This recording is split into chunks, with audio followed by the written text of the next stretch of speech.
Truth Podcast. Hashtag truth. Speaking truth. Yeah, we'll never back down. Hashtag truth. Shine light on the underground. Hashtag truth. Uncovering what they don't want known. Hashtag truth. Uncovering what they don't want known. Hashtag truth podcast. We're never alone. L&L Fence Company, specializing in custom fencing from wood and aluminum to chain link. 9331 Albemarle Road in Charlotte, North Carolina. Give them a call today for your free estimate. 704-563-9544. L&L Fence Company, the king in custom fencing. Hello, ladies and gentlemen, and welcome to Hashtag Truth. Tonight we have the one, the only, the Diamond Jessie, and she is still muted down there, but that's okay. I think she can unmute herself. There you go.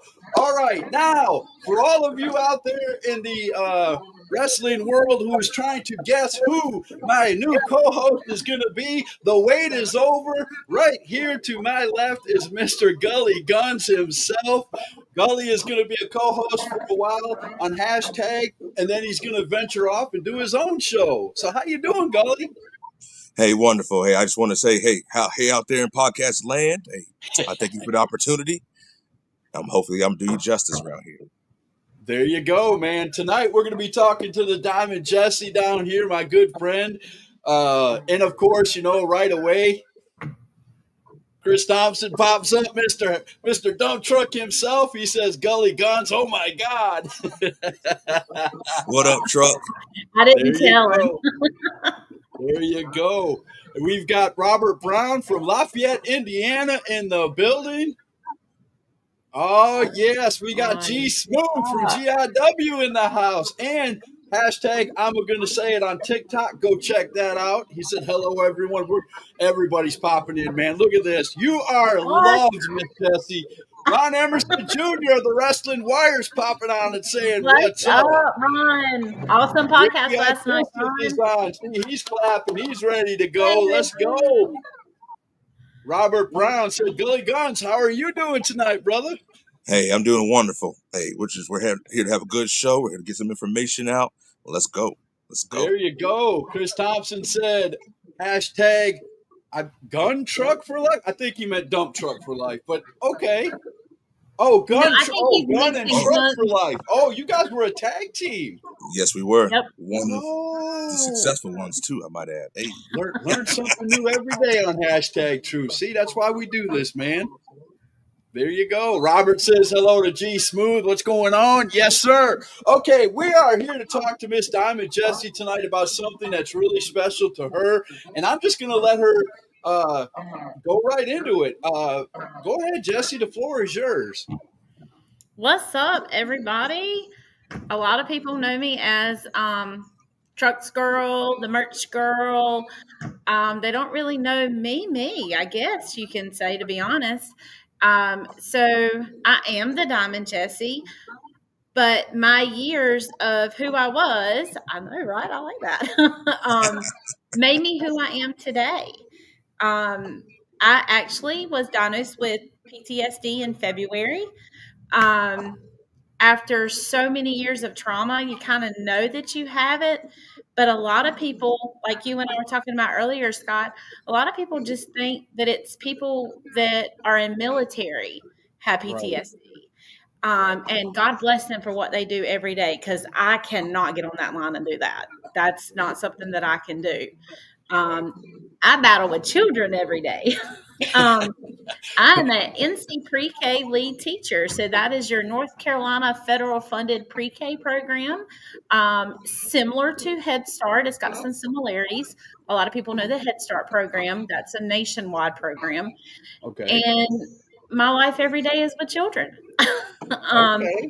But my PTSD does not come from the classroom. It comes from way more than that. Okay.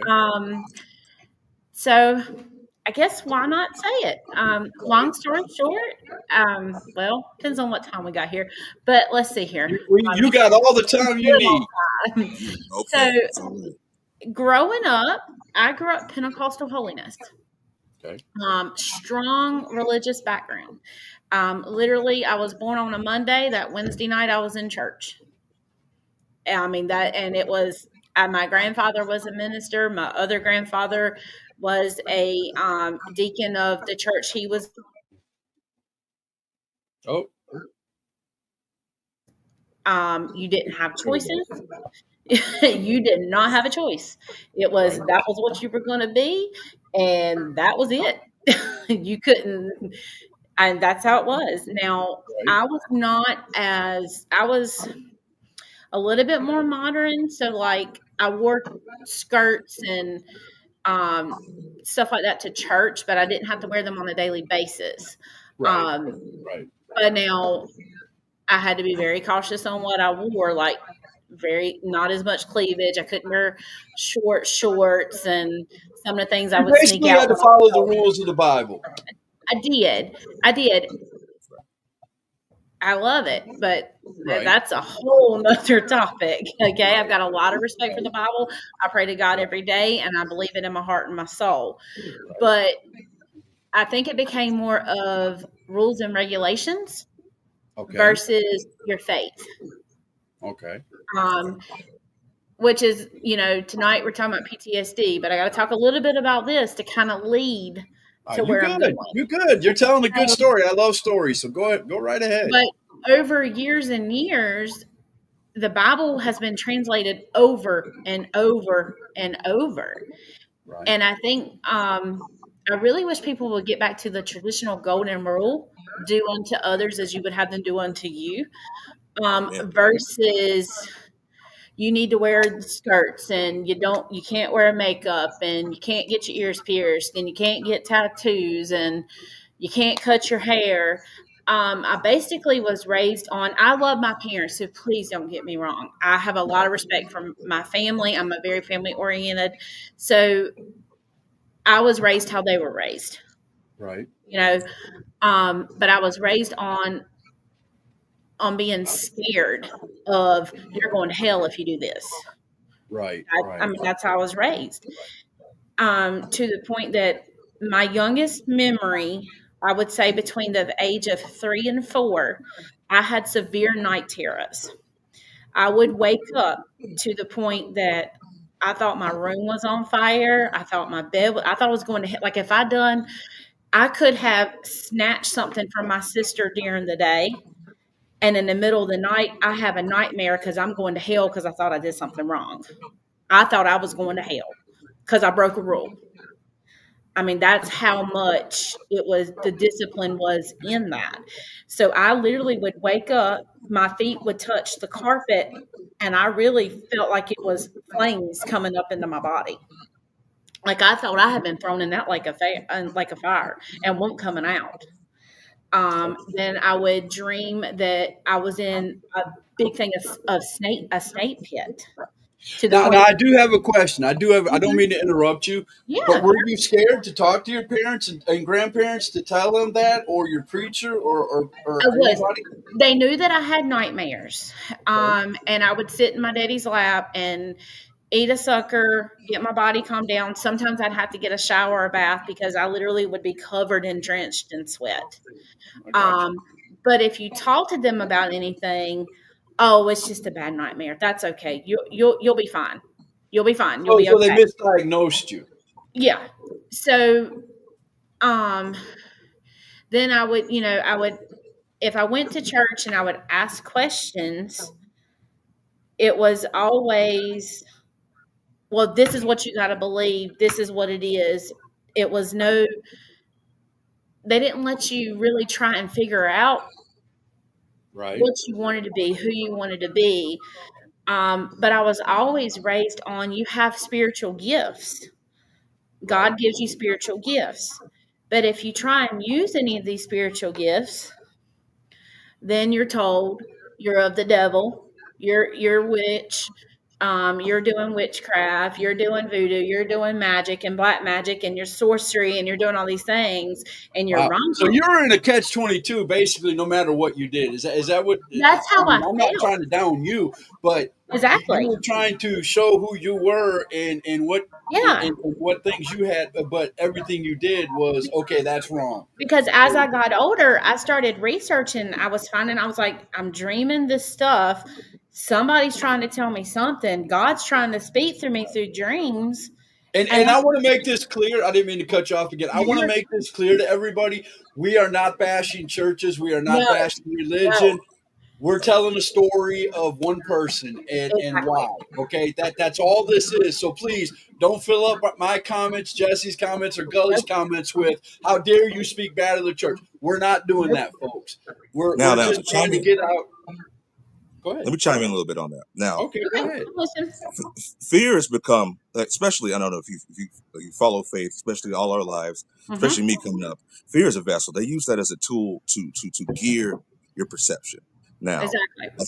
as far as like feeling like when you do wrong, you're automatically going to hell. These are stories that are being passed down. They're being told to garner interest in what they're trying to push. Now, I'm not trying to knock anybody in the church. Hey, Hmm. faith is precious. You got to believe in something, or you're going to fall for anything. But at the Exactly. same time, you got to understand that fear isn't the way to really knock down what you believe in. Yep. Fear can help you for caution, but you got to believe what you got to believe. You got to go balls to the wall. You got to you got to if you got questions, you got to ask them. And I'm really happy that you felt the need that you had to ask these questions.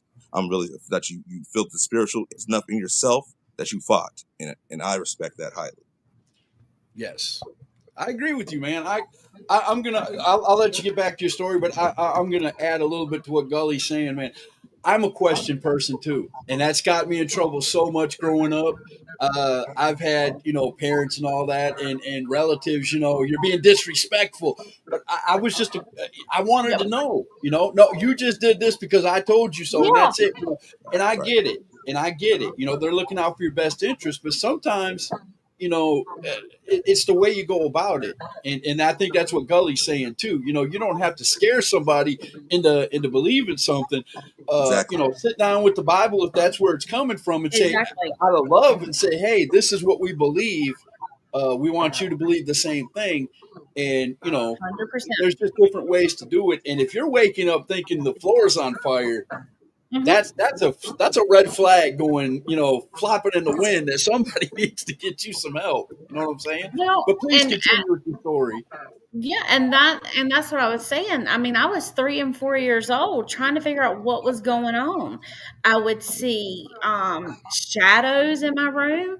I was like, what is going on? But when I go to talk to people in the church or talk to you are like, no, that's not possible. You can't that's not.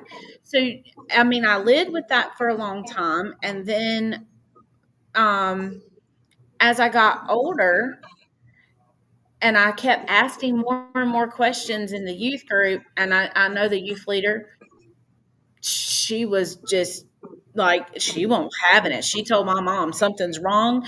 Matter of fact, she was a nurse practitioner, and she told my mom, send her to this therapist. So I meant psychiatrist. Actually, it was a psychiatrist. I had to go talk to a psychiatrist. And of course, then they put me on medication. I was 16 by 15, no, well, 15, and then I turned 16 because I remember mama was driving me at first, and then I had to drive myself.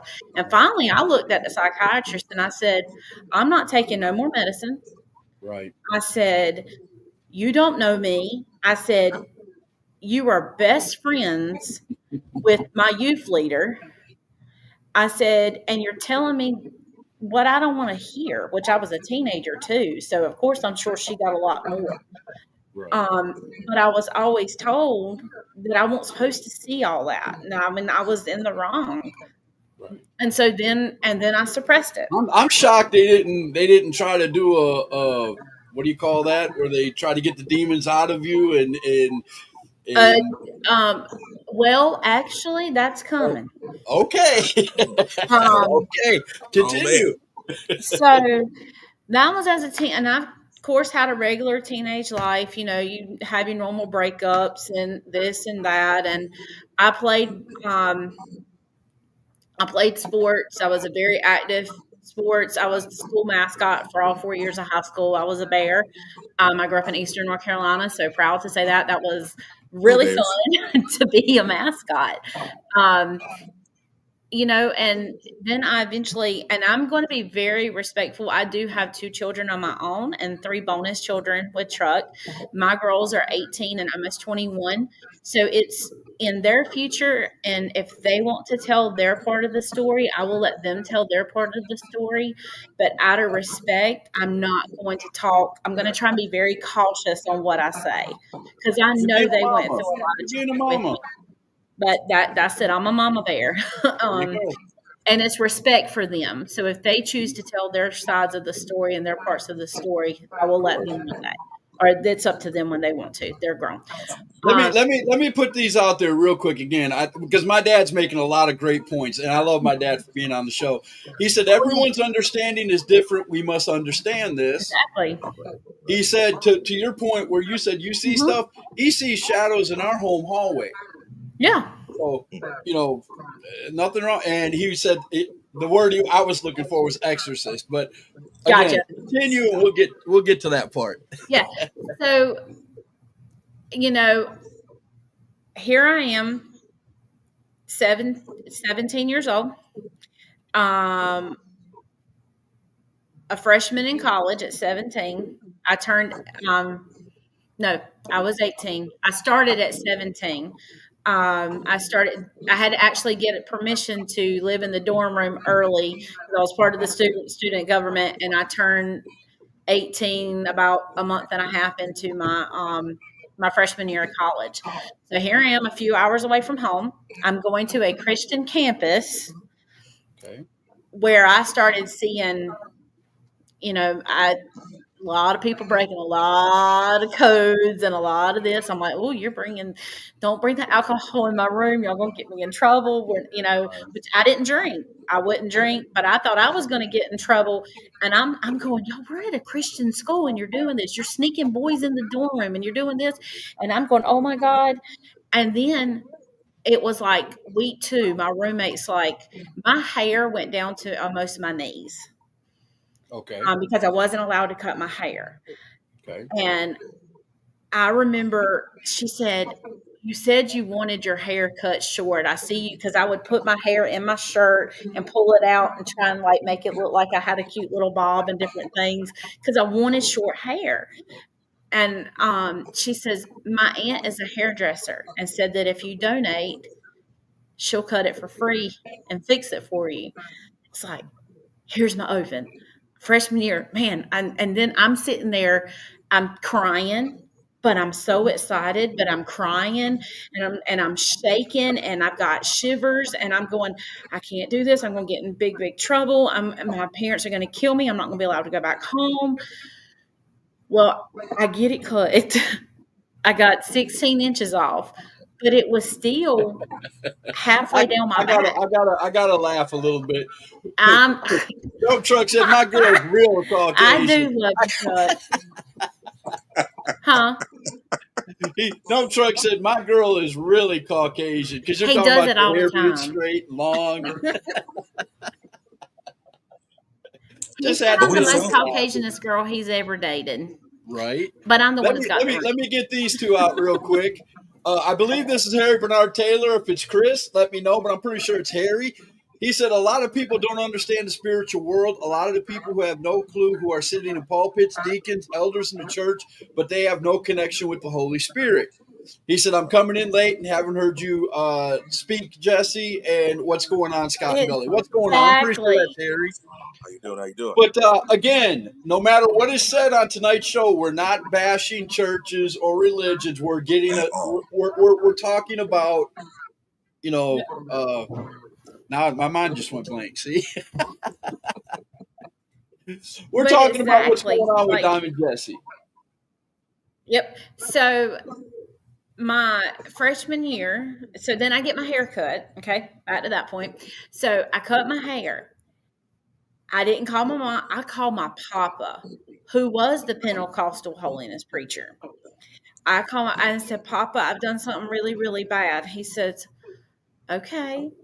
And he has this calm voice. He says, what did you do? And I'm sure he's thinking worse of worse. I said, Papa, I cut my hair. He said, "You know, in the Bible, the hair is a woman's glory." He said, "But I love you, and Jesus loves you." And I just cried because I thought I broke my papa's heart. I thought I was going to hell. Now, my daddy, on the other hand, got the phone went click, and for quite a while, he didn't even communicate with me. And like Because I you said, I cut your love my hair. parents Because you cut because your I hair. cut my hair. Yep. Wow. So we've since made up. I mean, that we made up years and years ago. Right. Within a year's time frame. But it was just, and then I was like, well, I guess I'm doomed. I'm going to hell. So then I didn't start drinking yet. I actually did not take my first drink until I was over 21. I'll be real with you, because Okay. I thought that was committing a sin I was too. going to say you really lucky because man, I'm telling you, I I didn't find Jesus still till to late this, in my life, and man, it was and still to this day, I've not tried a cigarette. Now, and in the me past neither. year, I've learned about medication with THC legal, not off the street. Right. And it's how I was brought up. You wouldn't touch it or anything, but I don't want prescription pills, and I'll go in more of that later. But so I started hanging out later. I was going to the clubs, but I was a DD. I drove. You will not leave me if I cut my hair. Don't tell me to do that. But so because she's I have no idea what that word is. You're gonna have to get it from him. I don't know. But so long story short, well, no, I got to stop saying that. I'm sorry. Because You're good. You're good. You tell the story the way you want to tell it. That's right. at 15 years old, I did lose my virginity at 15. Okay. And I thought I was being very secretive. Mom and dad didn't know. Nobody knew at school. I dated somebody that was like 40 minutes away. But then, so that deep down was suppressing me. Like, because I'm sitting here going, I'm already going to hell. So I thought I was free reign by then. So I said, it is what it is. I might as well accept it until I die. And then at 18 years old, I went home Easter weekend. Okay. It was also my papa's birthday. Okay. That Saturday morning, my mom and I got in an argument, and my daddy jumped up out of his recliner. He said, "I'll be back." I went, Okay. "Oh God, what's he doing? Is he going to get a belt out of the barn?" I'm sitting there thinking, I didn't know what I'd done. We were just in an argument. I was a typical teenager. I was 18 years old, home for the weekend, wanted to do what I wanted to do. For real. I was 18. Right. So my daddy comes back about 20 minutes later. He hands my mom a pregnancy test. He said, "Go with her to the bathroom." And I'm like, what in the world? I was a daddy's girl growing up. Like, Right. I was daddy's little girl. Like, I went with him everywhere if I could. I talked to my daddy a lot. I wanted to be around my daddy and my He sister. knew. He knew is basically what you're saying. He knew. Exactly. And I went to the bathroom. I was already crying, and sure enough, in a split second, I was pregnant. So here I am. I am the granddaughter of a Pentecostal holiness preacher. My mama she played piano at church when the main person wasn't there. Mama sang in the church. I sang in the church. I helped teach youth group at age of 12. I was helping lead because in some churches, you start at 12 years old having titles in the church. So I could imagine at that moment that pregnancy test showed that you were pregnant. back. Your world came crashing down on you. Uh-oh. I think she froze up for a second. Gully, can you hear me? Yeah, we can hear you now. I hear you. Oh yeah. Froze up a little bit, but we're right here with you. We're right here. You're good. I can see you moving. So Oh yeah, we're back. can you hear us? Hey, Can you hear us? are we all back? Yeah, Oh, yeah. we're all back. Yeah. Okay, Okay, cool. so you were explaining. I I was saying started that your having world came crashing down. Uh-oh. it did, and it was Easter weekend, and so and my mama was like, "Pack your crap, get out." My daddy was like, "No, she's not going nowhere." Okay, now I'm really interested in this story. But he said, we're going to figure this out." Okay, well, good. um, Good on Dad. Good on It's Dad. unfortunate though and that it has to be that way though. Like it's just exactly, doesn't it was just an it's unnecessary. automatic, and um, so I'm just like dumbfounded.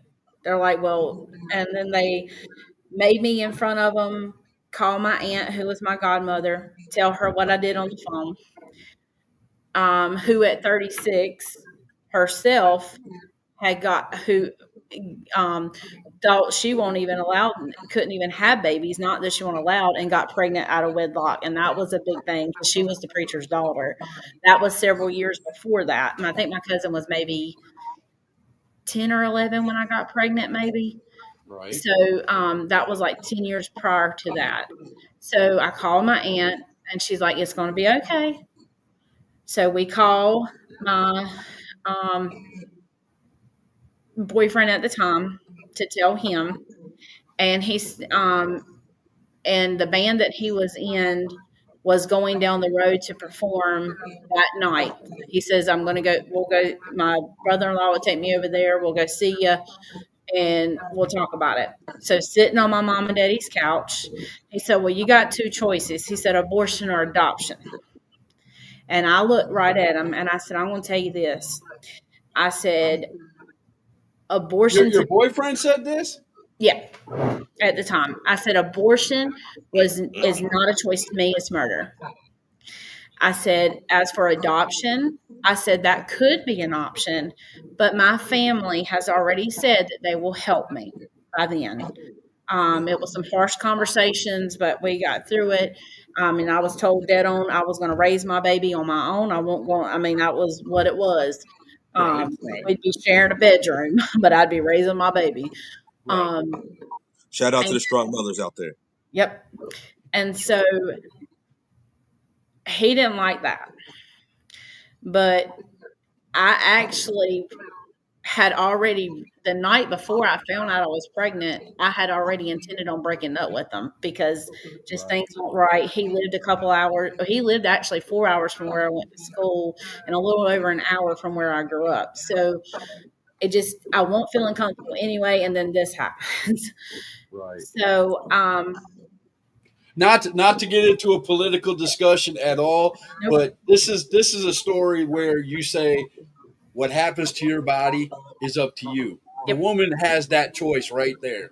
Dude, Okay, I mean, talk. if you would have went the other way, again, that's something I don't believe in. I don't believe in abortion either. But at that point where I can see you got this coming from this angle, you got him coming from this angle. That was your choice, and I'm glad that you picked the one you did. yep. I'm so proud that you did because it He'll takes be a village 21 in anyway. November. It takes a village anyway. I don't care who you are. Yep. It takes a village. It And do take she will be 21 in November, and she is my heart and soul. And I raised that baby. I'm telling you. But so that was that Saturday. So when he left and went off with the band, then my mama called the preacher of where we were going to the church at the time and told me to get in the car. We were going to the preacher. I get taken to the preacher's house and have to sit there and tell the preacher and his wife what I done. Here I am. I'm having to tell them that I got pregnant out of wedlock, and I'm having to, At this point, you've probably told the story about 50 times, right? yeah. And I'm sitting there, I'm crying, I'm all the pieces. You're making me feel like I am the lowest of the low. It is what it is, and this is what she's done. I felt like I was being made a mockery of. But then, hold on. Sunday, Okay, Easter before Sunday. you get to that, let me catch up on a few of these before we get way too many comments. Because Perfect. on hashtag truth, I like getting everybody's comments And I out there. do too. And I love that about you There you guys. go. I appreciate that. Matthew Collins, aka Sea Dog from GIW, said, "So this is the Sea-Dog. infamous Gully Guns. Nice to meet you, as well, you, ma'am. Have a good You evening, too. everyone. Sea Dog, thank you for coming in. You just made my night, brother. Wonderful to meet you as well. Hey, anytime you want to talk, you want to shout out, shoot the shit. Excuse my language. Shoot the word. You good, bro? You good." It's Come after talk to 8 me. p.m., I'm right? open. Chris Thompson said she would shoot Cheech and Chong back when you were talking about the CBD and stuff. Phil Marshall said, "Good morning, all." Phil's a good friend of mine from England. Good to see you Oh, so all. it See is you morning. doing well. Hello. Oh man, yes. This is a good friend of mine who just got a hold of me this morning. Haven't seen each other in a long time. Justin said, Hey. "Hey, Scott Larson." He said, "I made it because I Hello. told him about the show." Good deal. Cowboy Bob, ladies and gentlemen. Hello, Angela and Scott and Gully. Hey, Cowboy hey. Bob's in the house. You guys go check out his show. The name just went blank. WrestleCast podcast. WrestleCast podcast. I'm sorry, Cowboy Podcast. Bob. You can smack me the next time you see me, sir. And he has a lovely wife, Miss Cowboy. Give her lots of love. Yes, very much so. Very Shout much so. out, shout out. Justin said, "Good job when it came to you choosing life over the other Thank you. choices you had." My dad said, "You're a great lady." Thank you, Mr. Marvin. Or Mr. Larson, whatever you prefer to be called. Phil, he is a promo artist, and he wanted to make sure that everybody know his name is Bulletproof Phil Marshall. He's the SME champ. So there we go. And Harry said, "I haven't heard it all, but this is a story of how legalism in the church destroys folks. Sorry what happened to you, Jesse." So we are caught up. But it's made me who I am. There you So, go. There you go. So it We gets love to it. Sunday. What's going on next? so on Easter Sunday, we're all at. Well, I said we were family. We were at my dad's side, which is the Pentecostal Holiness side. And so we were there for lunch, and then we went to my mom's side that afternoon.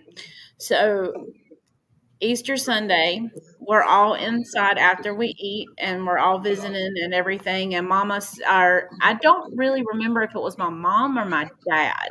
No, it was my dad. He said, Angela has something she's got to tell everybody. Here we go again. And and I'm telling you, my dad is one of 6 siblings. Right. So you can imagine the grandchildren, the children, the aunts, the uncles. Now this was at church, No, this was at my grandparents' house. at your grandparents' house, with all the family and friends It was gathered. after church, and we were there for lunch. And then so we were eating after we ate lunch, and we were all cleaning up. Then we go sit. Everybody's in the living room watching TV or going in the den and eating or vice. So they got them all in one room Right. and made me announce to everybody that I was pregnant. Right. And I was, and yeah, Now the only defense that I would have for this, and trust me, I understand you probably said that story a million times, but it does say in the Bible to bring, if you have a problem, bring the problem to your church. And even if it's your family and friends, bring it to your church. I'm not defending, you having to repeat it a million times and feeling bad. Yes, That I don't absolutely. believe in. But Better the ways to part go about where, bring it to your church and the family should get together and help out, the church family, that I do agree with. I mean, no matter what your problem is, Oh, yeah. good or bad, they're supposed to forgive, I think it's just not the way forget, they but forgive and help you out. You know what I'm saying? Oh yeah, There's a very big difference between being put on display and having to Right. be like Exactly. Exactly. So I'm surprised that this didn't happen in church. That's if it does, we'll get to that then. so I will never forget my daddy's oldest brother's son, my cousin Jay, who is shout out to him right now. I'll tell you, I love him to pieces. He is the head chaplain for the United States Navy and the Coast Guard. And he served for so many years, and then I'm not for sure the terminology for for the Navy and the military. So bear with me on that because I really want to be respectful, but I don't know all the terminology. But We're he all squids. got I'm ex-Navy. I'm ex-Navy. So squid. well, basically, he like retired, but Okay. and then became a minister and a youth minister, and then a Gotcha. minister of a church. And I then got he wanted to go back and serve, so he went back in as a chaplain, and then became a head chaplain. So, like, what he's the one now that goes to if anybody loses their life, he's the one that goes to the homes. He also Oh, talks to okay. the Okay. other. He on the bases and on the ships. He's there for all of that. So it's So very. respectfully, he's the one that gets yelled at and spit on first. But so he was there for Easter Sunday. This is became before he really became a chaplain type stuff. Right. He literally this was many pounds ago. So I was a skinny little bitty thing. Right. He literally picked me up in his arms like a baby, carried me to my granny's room. He said, "This is ridiculous, y'all," and walked away with me. And I with tears in my eyes. And then I don't know if they were engaged at the time or if they were just dating. Trickled right behind of them. They closed my granny's door, and he just held me and let me like a baby. Like he literally cradled me, and I just cried on his shoulder. And he says, "It's going to be okay." He said, "We're a family." He said, "No, that was ridiculous." He said, "And we're done with that." He said, "But I've got you, and you're going to stay here with us and as long as you need to." Awesome. And so literally that just, for years I would cry. I would sit here, I would cry. I mean, I would. But then my mom took a 360 turn and tell you a funny story. I did all the doctor's appointments by myself. He didn't take a part in anything. He You're didn't, talking about the boyfriend or ex-boyfriend. and it was ex by then, but he didn't really care to answer the phone. So I was a big Well, girl. he pretty much made that abundantly clear when he told you get rid of the baby. So that's not even I pulled up them big girl. a surprise. I pulled up them big girl panties. I went to the doctor by myself. There you go. So it was time to find out the gender, and I went, and my daddy said, "I don't want to know what it is. Don't tell me." Daddy was old school. He wanted to be surprised. I got you. So I go in there, and they give me a little picture, and they tell me it's going to be a little girl. And I'm like, yes, but I kind of wanted a boy. I just wanted a healthy baby anyway. But I knew with the girl and me being so young, I would probably be more attuned to learning about how to be a mom to a girl versus a boy, with not having a father at the home but my daddy. So I call my mom at Because work. let me tell you, as a father, the opposite Uh-huh. is I've got one 16-year-old left in the house, and there's times when Dad I ain't got nothing to say because I don't know anything about it. You know what I'm saying? You know the times I'm talking about when she's got to go to the store and get certain things or do certain. Dad has no clue. So I call my mom and I tell her I'm having a girl. Right. And I said, "Now don't tell Daddy." I said, "Because Daddy don't want." Well, she didn't tell Daddy, but let me tell you what she did do. She called my daddy on the phone, and she said, "Well, you said I couldn't tell you if it was going to be a boy or a girl, but there's going to be a lot of pink at the house, okay?" So that's what I said. Mama took a 360. It's good. And I ended up at the church we were going to. My family and stuff give me a baby shower. Okay. I was so in awe of what showed up. There was I pull up the pictures now, and there was 6 or more 8-foot tables filled with stuff. I mean, filled. Nice. I was just whoa. And by then I was working at doctor's office and I was like, well, I don't really like this, but I moved back from college and started working in a doctor's office because I knew I needed to work. Right. Well, the doctor's office was phenomenal.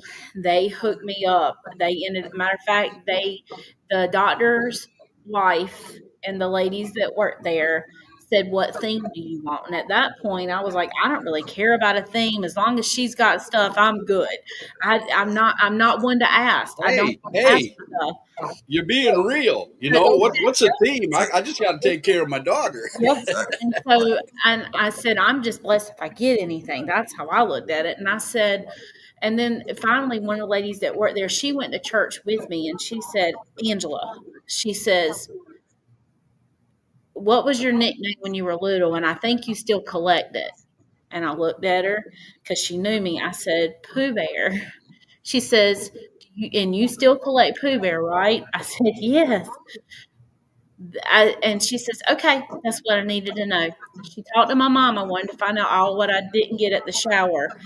They give me a baby shower at work, and they had bought the most beautiful, not a little umbrella stroller, the great big stroller that was Pooh Bear, had the matching infant car seat that was Pooh Bear.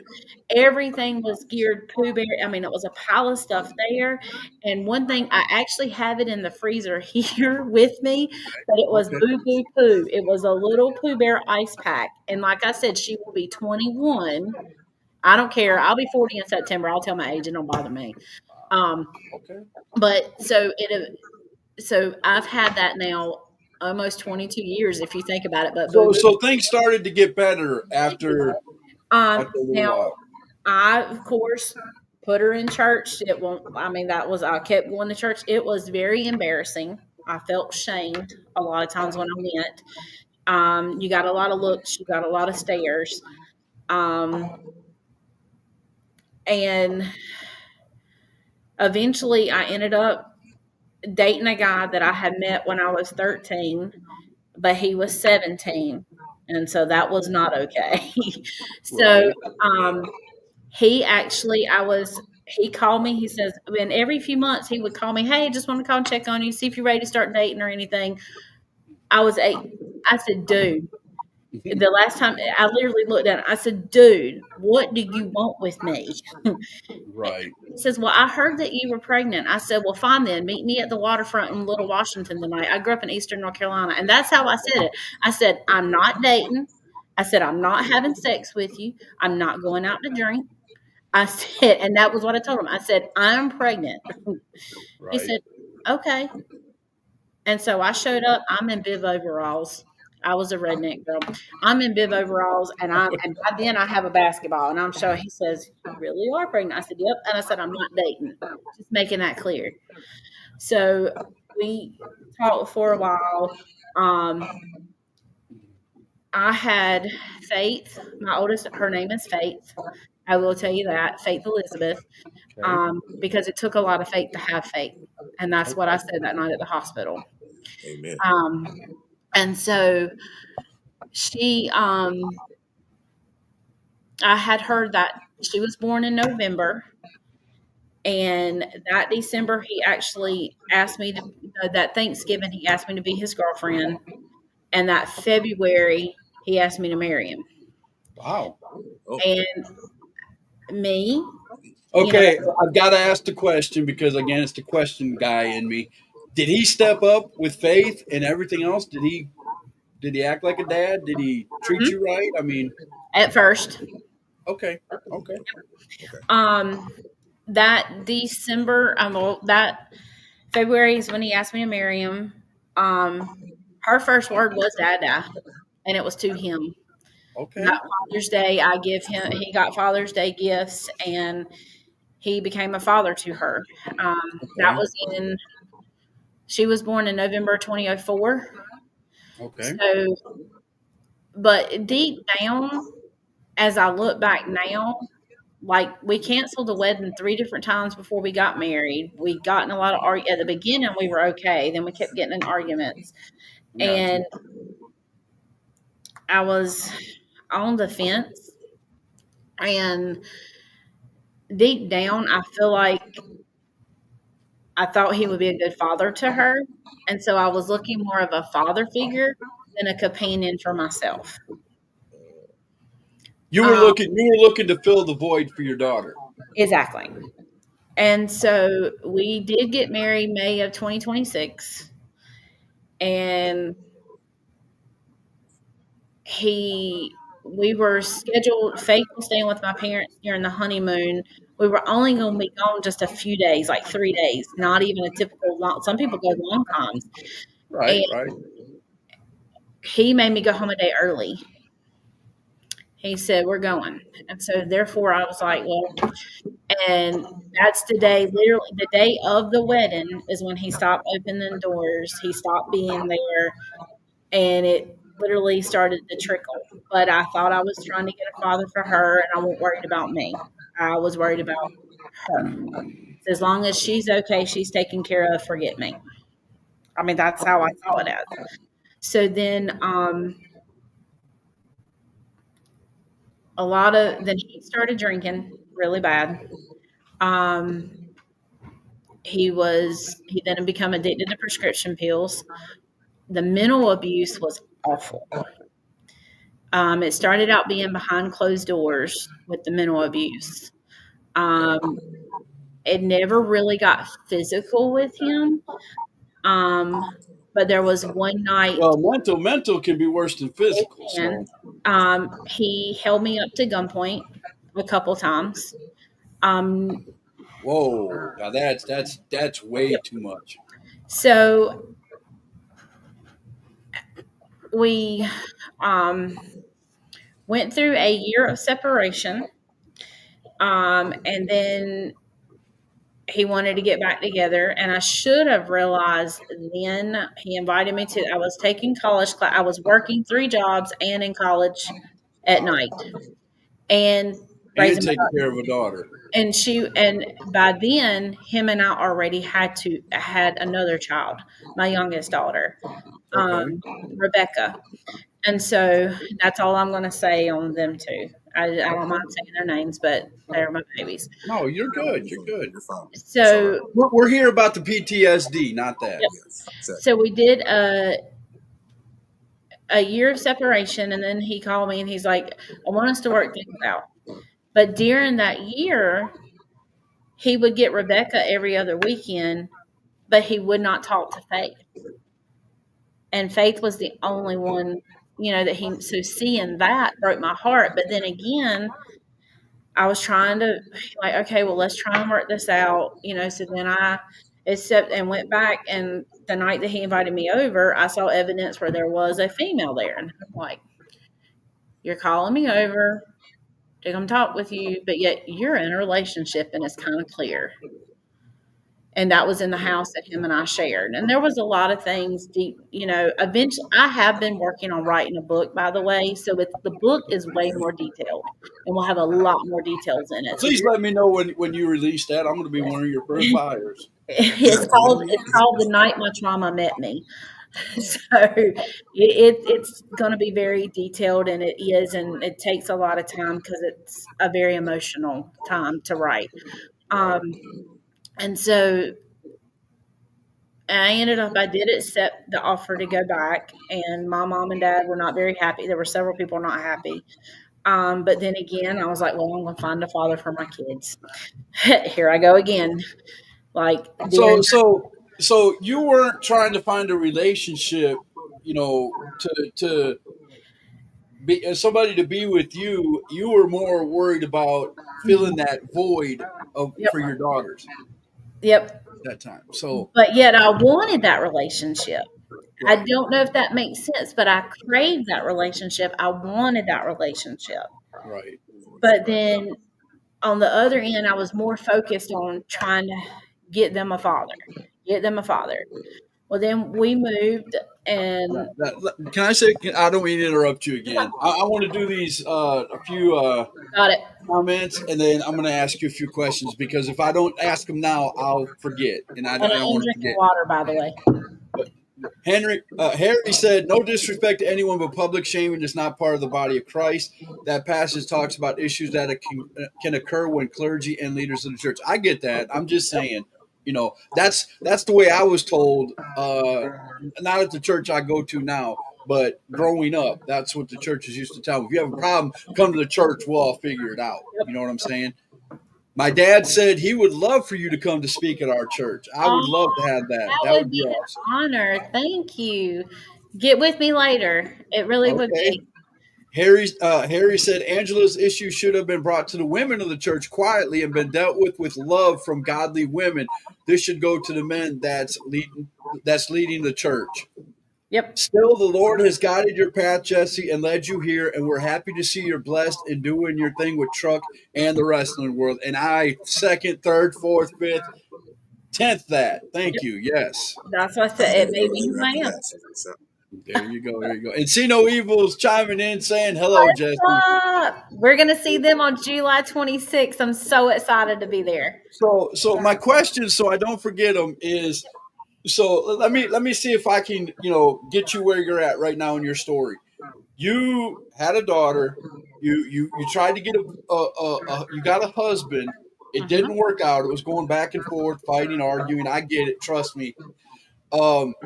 You were trying to fill the void, and during all this time, you said you were working 3 jobs, going to college. That was not while I was with him. When I was Okay.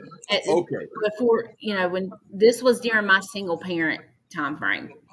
Okay. Well, Yep. but you were still working jobs and taking care of your daughter because part of the situation with your family, taking, and helping you was you're taking care of your baby. Yep. So 100%. people need to realize, and I'm not saying this in a mean way, but that all takes a toll. This PSD that we're talking about, it's not just big, huge things. It can be little things that build up over time. That does. And especially when it comes to relationships, family, and church, and all that. I could see all this combo. And again, I'm not bashing church at all. Please don't think I am. But I could see the combo of all the directions making you go, "Oh my gosh, am I doing this right? Am I doing this right? Yep. Who's gonna?" I can just, You can feel the force. You Well, can but feel then the you also Yes. don't accept yourself. You don't think you're good enough for anybody. right. Because then, I mean, it's not even just by then. I mean, that's any type of relationship. Like it affects family relationships. It affects even in my career today. Am I doing something right? Am I good enough as a teacher? Like it affects not just your personal relationships with, if you're dating somebody. I mean, it affects you as a whole. You don't think you're good Now, enough. I don't have PTSD. I've never been, but I can tell you depression. Oh, we could have a whole nother show on depression, and I'll be front and center telling you all kinds, because weight, health, family, things like that. Little things add up, and it does. So I understand, that part of it. You know what I'm saying? We haven't gotten to the part.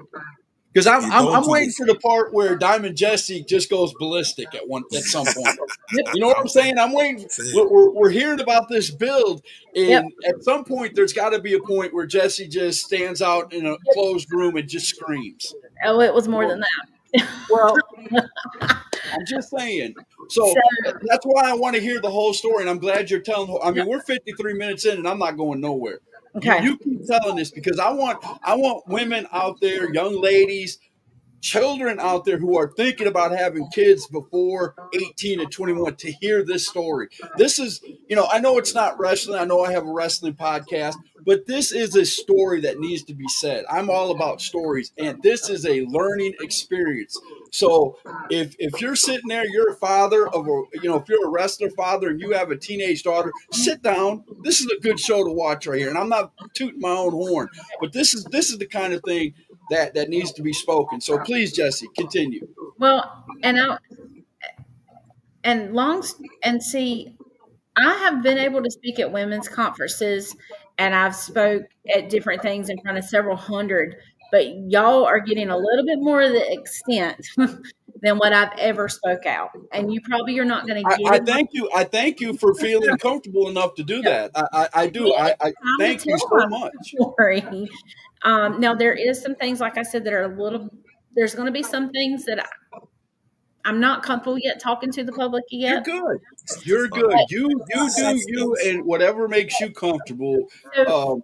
All this that you're talking is a teachable moment because somebody out there is feeling this same thing, and you Oh can yeah. help them, and that's what I'm about, helping So others. he And never became. be afraid to tell your story. Like this is a prime No, example because everybody's got a story, and your story can inspire anybody to do anything, stand up for themselves. So Thank now please, you. you see why I please made him do a it. co-host. Now you There, see why I made him a co-host. That's what I'm talking about. Yeah. but he became addicted to prescription pills. I love you, truck. I um, love you too, Truck. I love you too, truck. oh Lord. But oh, he's mine. Just saying. If you heard me on the podcast the other night, he's not going nowhere. He's mine. He says I casted a spell on him. That's another thing. But he he became addicted to prescription pills, as well as he was an epileptic. That does not go well together. He did have 2 seizures, 2 different times, um, because of this. He also, one night, he didn't show up. I take off with the girls. I'm going down the road trying to find him. I come up. There's law enforcement. His truck's upside down where he had been drinking and prescription pills. Um, you know, so out of respect for my youngest daughter's father, I'm gonna, them two have got their own relationship now. So just be careful with that. When, like I said, he had held me up to gunpoint a couple times. He never got physical with me, but the mental was awful. I, of course, gained weight when we were together. Most women gain weight when they get married in the first year or two. I'm just being real. Most do. I don't have the documentation and the right data for that, but most people are going to gain weight when they get married. You start cooking, you My start. wife had to put up with me, and she's starting to gain weight. And I'm hearing all about it. No, I'm just kidding. Go ahead. So, and he started the last year and a half we were together. He slept in the bed. I slept on the couch in the living room. He never held my hand, never hugged me, never kissed me. So then again, it goes into that I'm not good enough. I'm not good enough, over and over. Finally, one day at this time, I was Here's a question from Harry. I don't mean to interrupt you again, but this is a good one. That way, we're not getting too far ahead. Are you still an active member in that church? I'm sorry to ask, but considering your condition, it answers a lot of questions. And he said to get involved. I love you too, truck. well, to be honest with you, I've not been to church in probably a year and a half. Um, the church I grew up in Eastern North Carolina back home, and over time I raised my girls in the church. Oh, and I did at one time take them to a strict Pentecostal holiness church. Oh, that's why I missed the part about talking about the Exodus type thing. See, I knew I'm sorry, but yeah. So No, there you was good. You tell the story the way you want to tell it. Well, there was one night in that church, and that was when I made my girl. We would wear. I see. I put my trauma on them. I would make them wear. We would wear the skirts and dresses all day, every day, wherever they went, and no makeup, no hair. If you played softball, you were supposed to wear a skirt over top of your ball pants. You couldn't go to the beach. You couldn't go to the movies. It was a bunch of stuff like that. A lot of that type stuff. But there was one night at the church, I started feeling really, really bad. I was like all of a sudden, and then I felt like I was going to throw up. I immediately ran out the door, and it was projectile. Not to be too vivid, but it was projectile. It would not stop for a good 5 minutes. Right. And then finally I got myself together and come back in, and they told me that a demon was in me, and that was the demon coming out of me. And that they were praying for that to come out. This was a church that I grew up singing in the church. like little bitty girl, my papa would pick me up. I'd be singing at the pulpit. I sang in a Southern Gospel Bluegrass band at one time. But this church, because I was divorced, and or separated at one point, and so therefore I wasn't in, and I had also had a child at a wedlock. I was not allowed to go behind the pulpit and sing. If I wanted to sing, I had to stand in front of the pulpit on the floor. Now you see, So yes, So again, not bashing churches, but here the questions in me: if God can forgive you, why can't a church? I'm just, exactly. an institution I'm that sorry. teaches. That's and- the. Hear me out. Yeah, I have a problem with that, but we're An going to institution continue with that the teaches story you. because that's a whole nother It's ball crazy. game. An Yeah, institution that teaches you to love one another, to Yeah. to love the next man, and to forgive their mistakes. For them to put you on display in Right. such a disrespectful manner, like No. where is the unity in that? And I I don't understand really a know church. that all churches are that way. Exactly. I understand a That's the church putting you in the right direction, but the only one that has the right to judge us is the Father. That's it. Exactly. That's it. That's it. Period. But again, I know I'm cutting you off, but No, this is you're fine. You are fine. again. Thank you for telling this story because, man, I'm telling you, there's gonna be a lot of questions at the end. I'm still registering a ton of them, but go ahead. Oh, where were we at? Okay, so I'm trying to remember. Talk about projectile. Oh, the We're church. talking About the the- church. Yes, So yes. for years, I still went to church off and on. I'd go to church. I'd be by myself with the girls and go to church and different things. But then, with us moving here, and I've seen a lot of things at the church, and then it could be the church I was going to. I just felt it was more of it felt like more of a cult feel, and I was felt guilty if I missed church. Oh, you're going to a wrestling show, and I'm like, well, that's a job for us too. So, That's how you make your living. but it felt like a cult, and it was I on got Friday. you. I understand. I don't know how to explain it. It wasn't like the cults like you see. I would say like the ones that like the sister wives and all of that type of stuff. It was just a different feel. Every time you missed or every time you didn't do something that the church wanted you to do. You may feel guilty if you didn't go. Right. Yep. And with us, like I said, we're gone almost every weekend now.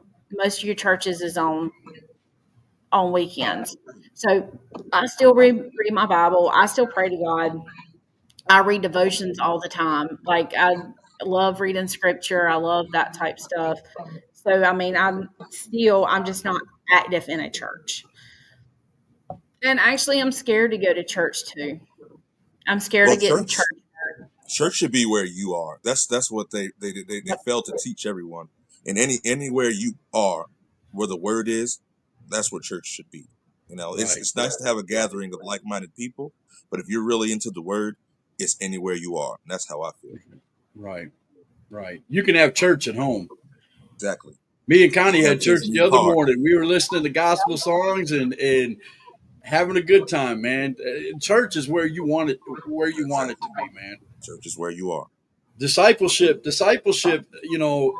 is anywhere it can be. Whether you're discipling to your family, whether you're discipling, I mean, your friends might not feel comfortable in church, but they might come over to your house and you can sit down and disciple them and tell them, like you, Diamond, if you told this story to, some of your friends, which, I understand it's personal and well, you're putting it out on street right now, but I'm just saying your story can help people. And I'm telling you, it's a good thing. I just, for people to reject you, okay, I understand. Everybody makes mistakes.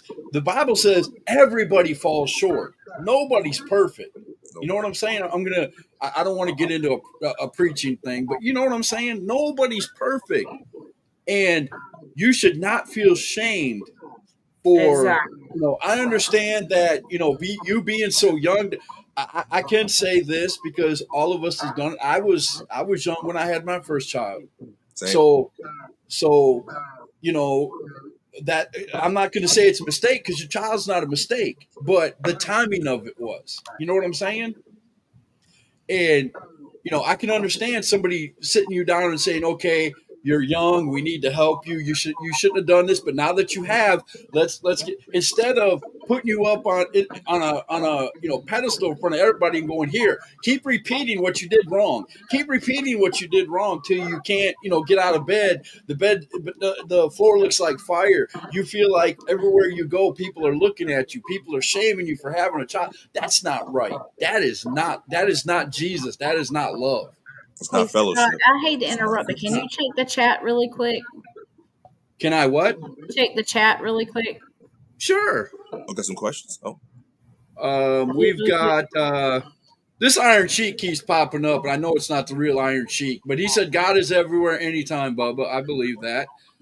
amen. My dad said the Lord said, "Where two or more, I am there." There you go, straight out of the Bible. Harry said, "Wow, Angela, I hate to say this, but that church is caught up in religion, and Jesus hated religion. It will drag you down and have you doubling yourself, doubting yourself forever, trying to please Exactly. others." So Chris said, "My daddy said the same thing." Yep, that is Yep. the truth. Harry said, "Great words, Gully Yeah, and Scott." Trump tried to tell me, like he said, he felt uncomfortable. Yeah, your Holy Spirit, if you're somewhere where you start feeling uncomfortable and you're saved, the Holy Spirit will let you know. Exactly. Quick The and Holy fast. Spirit will. But I didn't want to believe He it. can't. And then feel after for the you, fact, though. I You know looked what I'm back like, saying? cool. I'm not trying Yeah. to be mean, but he can't feel for you. He can tell you how he's feeling, but if you don't feel the same thing, then he has. Then I look at it this way, Jesse, and I'm going to be real. I'm your friend. I love you. I love you and Truck. If you're anywhere and and Truck says, "I don't feel comfortable," the Holy Spirit's telling him, "Hey, I don't feel comfortable here. We need to go." And look around. Look around. Take a second look. Yep. Be in your own little bubble for a second and look around because Truck, I've been around Truck enough to know that he's got good depth. He's got a good spidey sense, as I like to He call it. does. He really does. And he knows good people from bad people. Okay. And if he's saying something ain't right, I would lean on that. Just saying. But it's not your fault that you have because again, I don't know anything about PTSD, but Yeah, you got it. like I said, all them little things that happened to you all through those years, it might have broke your spidey sense. Yeah. You know what I'm saying? But it Dig- did. I'm just Experience. thankful that he was there to tell Ultimate you, "Hey, teacher. this ain't right."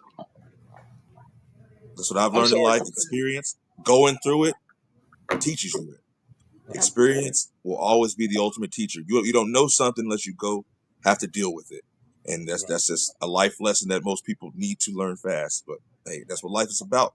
We learn. Right, exactly. And there's nothing wrong. I've been around you enough, Jesse, to know. I want to call you by your real name so bad it You're hurts. fine. I'm going to keep it at Jesse. I keep kayfabe around here, Yep. but it's not wrong to have feelings. It's not wrong to feel a certain way. And don't ever think, because I guarantee you, Truck's listening right now. He'll second this in a heartbeat. Don't ever be scared to look at Truck and go, "Hey, Truck, I'm not comfortable. Yep. I'm not comfortable here. Something ain't right." Or this person, my spidey sense is tingling around this person. Please make sure that this person doesn't come around. Wrestling show. I don't care where you're at. You know what I'm saying? Oh yeah. Don't ever be afraid to tell your story and Truck, I'm pretty sure Truck knows more than we'll ever know, but Oh yeah. so he's gonna have his defenses up anyway. You know what I'm saying? So Chris said, "I grew up Southern Baptist and I'm just feeling like I ain't feeling like God in that building. in Hey, that building. amen. Missy Childers is in the house. How you doing, Missy? I hope everything is going good with you and your Hello. family. We miss Chris so much. I'm not gonna lie to you. Yep. We miss Chris so much. Chance Gibson Hey, said, "Hey, Scott. Missy," and Chance is in the house. Thank you for stopping by, Check that Chance. chat for me really, really quick, and I'm going to be right back in just a split second, okay? You good? You good? You good? Okay, just a split second. Oh, you good? Chris Thompson said, "Got that right. I stay on defense mode." There you go. And we know Chris. We know Chris enough to know. We know Jump Truck enough to know that he's going to defend his woman. I can say it that way because that's what he would say. There's nothing. And I want to thank everybody for sticking around. We've been here an hour and 9 minutes. There's still plenty of people in here, people loving it, people sharing it. I appreciate it. That's what hashtag truth is here for. We want to, I know this doesn't relate to wrestling 100%, but it reaches everybody. There's not a person that, what Jesse was saying, man or woman, at some point you didn't feel comfortable either at church or growing up or with your family or friends. You know what I'm saying? And you could highly attribute that to wrestling, though. Like, going for your tryouts, Right. promos. You have to be in front of the camera. Right. Am I going to get my stuff in? Am I going to get my lines in?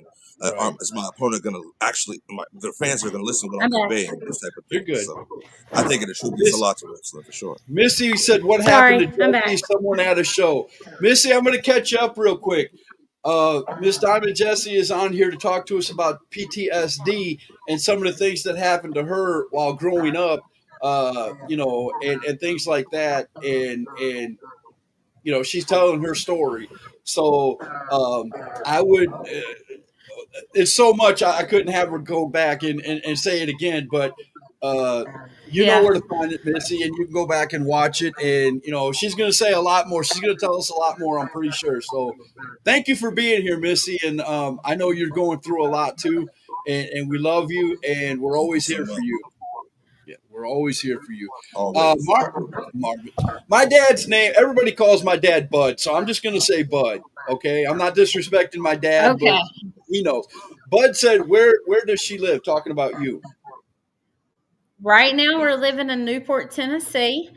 However, now that it's out there that Truck is running for North Carolina senator, and Okay, Yeah, wait you a minute. got I Stop. work in Stop right Asheville. there. I thought that was a work. Are you seriously telling me this is real? Uh-oh. She froze Uh-oh. up. Do Yeah. what? Dramatic pause.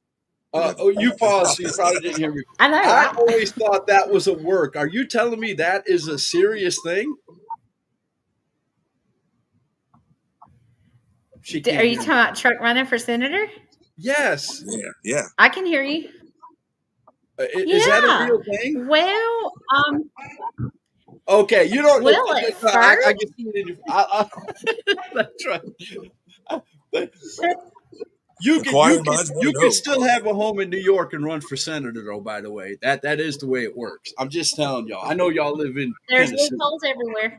There's loopholes everywhere. Yeah, the government. There's loopholes everywhere. I got you. But before we come in the story, do we want? Oh, you're fine, Missy. I'm just You're glad good, to see Missy. you up here. I love and miss you so much. I've been praying for you. Karen said, "Enjoying this, sis, but gotta give Augie a bath. Love y'all so much. Thank That you for is my stopping by, Karen." sister, Thank you. and she's talking about my nephew. Chance says he's got my vote. He's got my vote too. Of course he does. I'll vote for him. Oh, yeah. Missy's asking, who's the other guest? This is not a guest, Missy. This is the new co-host of hashtag Truth. He's going to be with me for a little while until he decides to go off and do his own podcast. I offered him the opportunity to come on hashtag Truth with me and get his feet wet, and he's doing great. I'm telling you, he's already got it mastered. Say all that. I'm just here to listen, to learn, and try to offer something to this. So hey, hopefully I don't let you guys down. So right on. There you go, without a doubt. So okay, go ahead, continue, Diamond. We were just after the projectile part. Uh-oh. There we go. Also vote for Truck. All right, at front. Yes.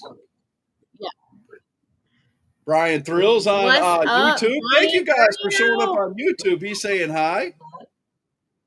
That's awesome. What's up? What's up? Missy said, "Oh, okay, gotta Thank you, go. Missy. Love you, Missy." All right, go ahead. Continue your story, ma'am. Okay, so let's see here. So when one day, this is when I was still with my ex-husband. All of it. By then, I was a stay-at-home mom. He asked me. I came out of the classroom, became a stay-at-home mom, and a landlord. Are we there? Can y'all hear me? Yes. Oh yeah. Just fine. Yes, okay. Just Okay, fine. perfect. Our landlord showed up. And I said, "Is everything okay?" Because I mean, he was beating on the door like I was like, "What in the world?"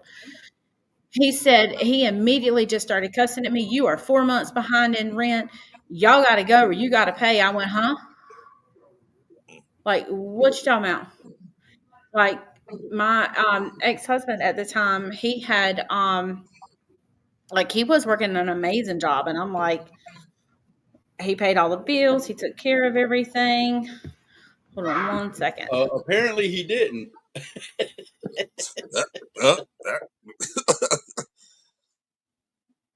Uh-oh. Sorry, when you're out in public. But so the landlord was beating on the, you come and is 4 months behind in rent, and I'm like, "What are you talking about?" And I said, "I'm going to call him. I'll figure out what's going on. We'll call you back later." I said, "Just let me figure this out. I've got my children at home, and just not in front of them. Let's not discuss this in front of them." I was a real advocate for not doing things around children, and especially me being home with them by myself. Especially and yelling them- and screaming. Exactly. Yes. There's no place So for children. I call him and I said, "Tell me what's going on." I said, "I thought we were fine. For one, you took all $8,000 of my tax money and give me $200 out of it." I said, "So tell me what's going on." And he said, "We're That moving." right there makes me want to stand up and Yeah. scream. But anyway, go He ahead. said, "We're moving to my mama's and we're moving tonight." And I said, "We're moving where and what?" That's a whole nother story of her house. Ain't nobody moving there. So you had to move right then and there because he That's said what he so. told me. I said, "I want information. Like, what's going on? I thought we were fine. You had plenty of money to pay these bills." Well, next thing I know, he shows up. He worked 15, before he showed up, the lights went off. The electricity went out. It went off. I called him back and I said, "Electric's off." I said, "They just pulled in the yard and cut the electric off." He said, "I told you we're moving. I'm on the way." And so I'm panic mode. The kids are like Yeah. 3 and 5. And they're sitting in the dark. No, not 3 and 5. That was when we separated the first time. Sorry. They were Okay, they were children anyway. They were just children, and the lights went out. lights went out. So I don't care if they're 10 and 15. The lights went out. I said, "I'm driving separate and the girls are riding with me and we'll go see your mom. Let's put it that way. And then we're going to have a conversation." So I drove separate, and I'm glad I was in the right mind at that point. Drove there, and he says, "You see this camper we're moving in the camper?" I'm like, What are you talking about?" And the next thing he says, "No, it's just over. We're done." Okay. He went from "we're moving to mom's" to "we're moving into a camper" to "we're done" in one conversation. I said, "Yep." I said, "Here, have your mama. I'm gone." I picked the girls up, got in a vehicle. I drove to Martin County, where I live, to social services, which was an hour away. I went in where my mama actually was working at the front desk. I said, "Mama, this is what happened. I need you." By then I was all to pieces crying. So she helped me figure out how to fill out an application, get with the worker on different things. They helped me get the lights back on. They said, "Well, figure out something with rent," And so I called the landlord. He said, "I'll work with you." I said, "Here's the deal." I said, "I got to get a job." I said, "I've been out of work now for 2 years. I've been a stay-at-home mom. I got to go back. I can get a job back in the school system." I said, "But I got to try and find the job." Now, again, to So, tie this back yep, to they were. PTSD, this is all building up. Yep, This is all building up. Go ahead. it is. It keeps building and it keeps building. So then I get help, and I don't like. Mama actually made me. She's like, "You've got to apply for help. You got to get help." So that was on a Wednesday. That Thursday, he sent his boss. Well, he was manager of a parts department of a Ford dealership. He sent his boss a text, and no, he didn't, and said, "I'm not going to work," and then never went back to work. That Friday, I get a knock at the door, and remember I told you he had gotten all 8,000 of the check. Right. Well, I get the place that I thought was paid for came to pick up my bed, my couch, my washing machine and dryer, my rocking chair. You came to My pick up the recliner. stuff you needed to take care of your kids, and I got you. Essentials. And I said, "Can you show me why you're picking up all of this?" Because he paid for it. And I said, "This is the day we got the check." And he went in the next day to pay for it, I was told. Well, So he paid for it with your money. he hadn't paid the lights. Back then, several years ago, you can go longer without paying electricity. Like, they would let you really work out payment. They're not as lenient now. He went 4 months without paying rent, 4 months without paying electricity. We had well water where I grew up in the country, so you didn't have a water bill. And he went, he was ahead on the car payment because that was coming out of his paycheck. Okay. So then some people helped me get a bed and different things. And then So you weren't able to get any of your appliances or stuff that would help you with the kids. No, I had family, friends, and stuff go help us get a bunch of used stuff so I can get stuff. And then because it was so far behind, and then I went to my closet where I had hid my money, my cash money, and over, which is my fault. I shouldn't have had cash. That's another thing. I blame myself for everything. But where I had savings, over 6,000 in savings that I didn't know he knew about, that was gone. But lottery tickets were everywhere. Prescription pills. He would go doctor to doctor and get this doctor wouldn't write him no more. So then he'd go to that urgent care. Then he'd go to that urgent care and that hospital. And then the alcohol was unreal. So basically all of my money was gone. So that was May of that year. And that July, my youngest daughter went to visit him, and there was a critical accident. This is public knowledge, so this has been on Facebook for years because she is a survivor herself. At 8 years old, they were unloading a barn off of a trailer at his mom's house, and the heavy-duty ratchet straps that were tied snapped, and the big metal binder hit her right here. He had been drinking. They called 911, and then they refused transport and said she woke up. She was unconscious for at least 10 minutes. They called me. He refused transport for the ambulance? He said, "Never mind, we're good. She's okay." Whoa, okay. So I drove over an hour by the time I got to her. This was July 1st, made a year, let's see here, 10 years ago. Can I say something? Can I say something, Jesse? Yep.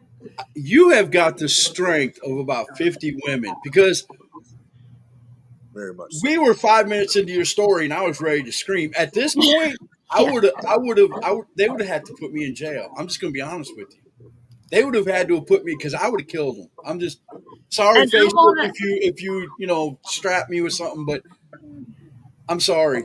And I I would want, have been hunting ammo at that point. I'm just being real. I want a perfect mama at all, and I strive. But still, No. listen to me. It ain't got nothing to do with being a perfect mama. If a child just got hit in the forehead with the force of what you're talking about, Mhm.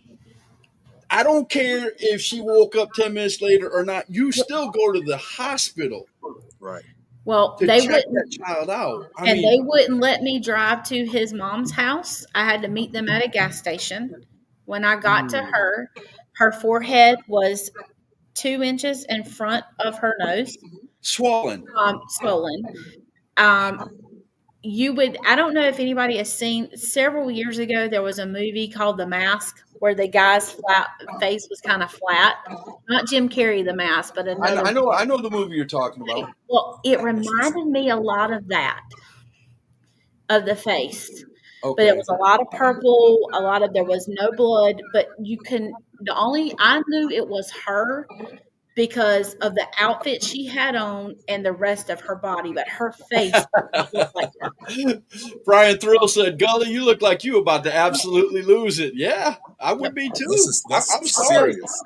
I get just- the negligence from this man. Like, come Well, on. I get the phone call. I'm at my sister's, and I said, "Karen, I got to go." She said, and I said, "Faith can't come with me right now. Faith can't come with me. Please watch my baby. Please watch my oldest one." So I get to her, and I call my mom and dad. I said, "I'm on the way to the ER with her. I don't have an option." Wow. And I was 5 minutes from the ER, so she was talking a little bit. She was just, you can tell, like her body seemed like in shock. But I was like, I'm not sitting on the side of the road calling and waiting for an ambulance when I'm 5 minutes from the hospital now. I don't think So I'm I going to be rushed her on. surprised at your answer, but where was he at this point? Oh, he was drunk at his mom's.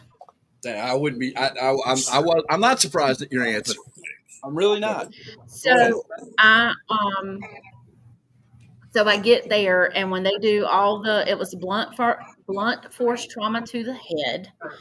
No joke. Of course, it was a severe head concussion. It missed the skull by just like a couple milliliters. Wow. The doctor himself looked at me. This country little doctor had his old stuff on, had his boots on. I will never forget it. And he said, "It's by the grace of God she even walked in here." No joke. Blessings. Then we started. The next day, she was 8 years old. The next day, they put her where you can't watch TV. They did send her home because she wasn't showing any really bad signs, anything. So I took her home. She had all her, where Yeah. she could move and point and do everything She just she did needed not to do. look herself. I mean, you knew she was regular concussion. So then I get her there. Then she starts, and I called the pediatrician. I called the dentist because the pediatrician said she had no teeth knocked out, but because of the trauma here affects in the jaw. There's so much that when you're hitting the head, people don't realize that it affects underneath here, it affects all features of your face as well as the rest of your body, depending on where you're hit. Right. So we went to her pediatrician. We went to, it was like every other day, pediatrician, doctor, neurologist, this, that. She started not being able to go to, she lost function of her body. She couldn't move. I mean, she was numb. Like, then she didn't know she was going to the bathroom and a bunch of different things. I was like, and we thought it was from the concussion, the pediatrician did. And then the pediatrician, he says, we need to do some more testing. And I graduated with her pediatrician's youngest son, and my sister graduated with his older son.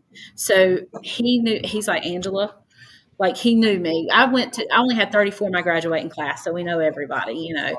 I got you. And he says, Angela, he says, we're going to get some more testing done. He said, I'm going to be here with you.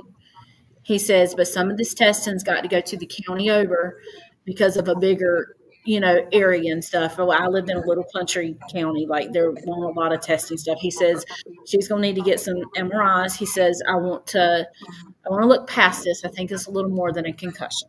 And he was real with me and honest with me. And he said, if you need me, you call me. Right. So we get all this testing done, and then they say, well, she actually has what's called Chiari malformation type 1. It is something that you're born with. Some people are, but it sometimes symptoms come on after trauma. Okay. So, which is where the lower part of your skull falls into your spine. So your spine is actually protruding through your skull, and Right. it causes symptoms like migraines, some of the same things that like fibromyalgia might cause, multiple sclerosis. It's a neurological disease and disorder is what it is. It's nerve damage. Yep. It's really bad nerve damage. It is. So then they tell me, then we're going to Duke. We got to go to Duke and go see people at Duke, and we got to go to this person and that person. And here I am trying to find a job because I'm losing the home. And of course, he's not helping you at all, right? no, Right. Okay. no. And I know I keep beating that dead horse, but Yep. I know there's somebody You're out putting there it in there. going, well, she had a man there. No, she didn't. nope, not really. It's an important part of the story. It's good. Yeah, Yeah. and he quit working, so he wasn't working. Right.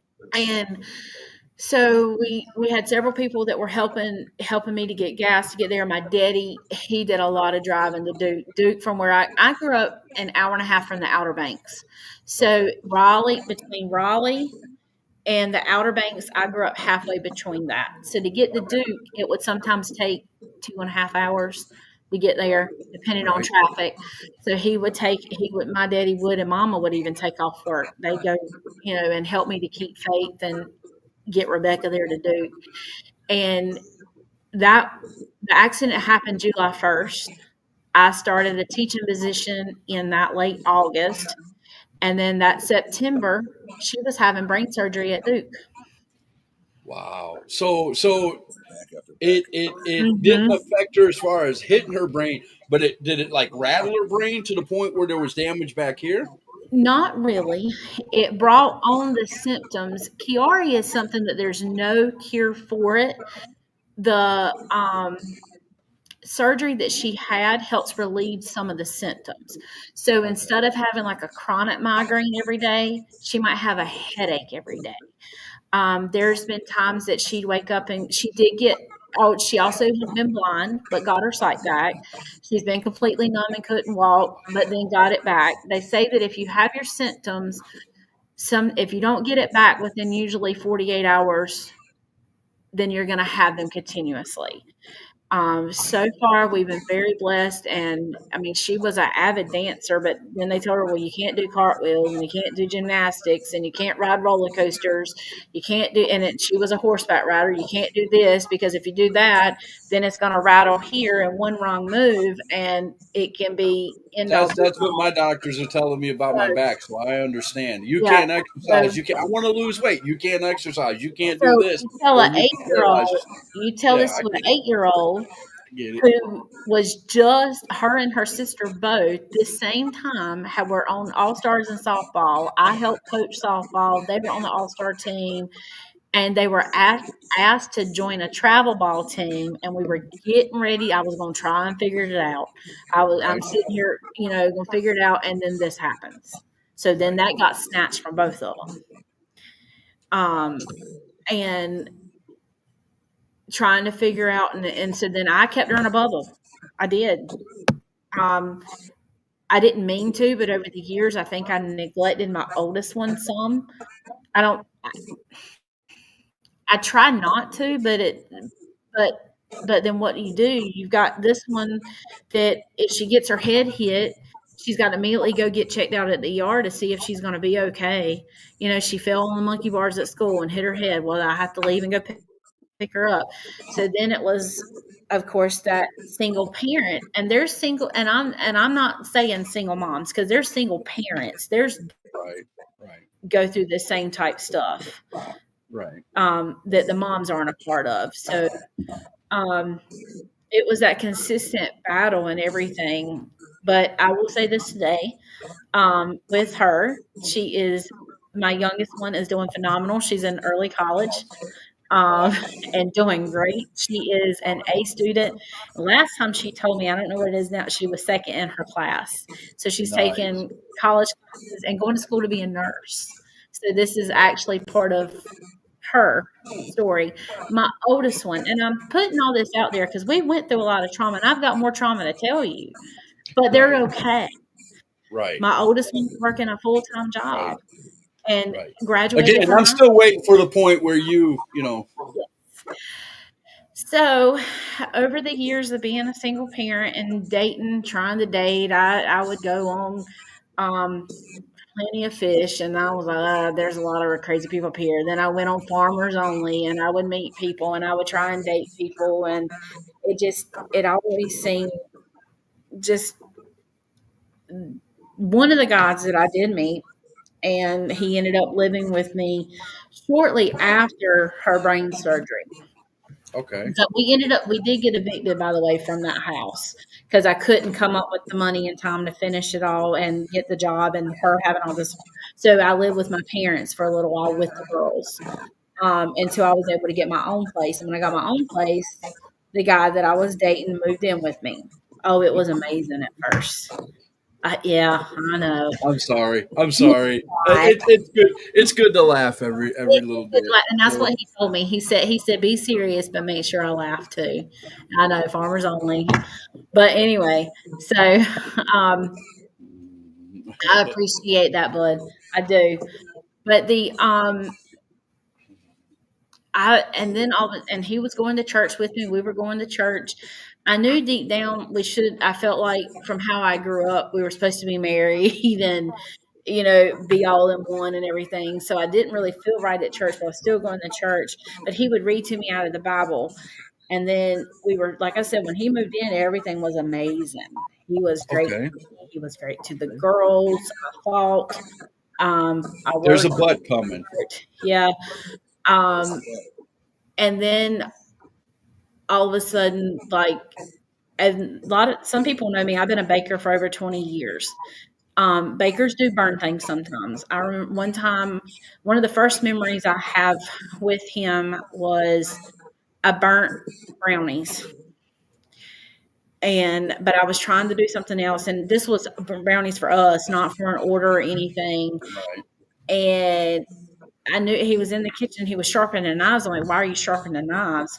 Well, I got to cut these. And then he just said a whole bunch of words.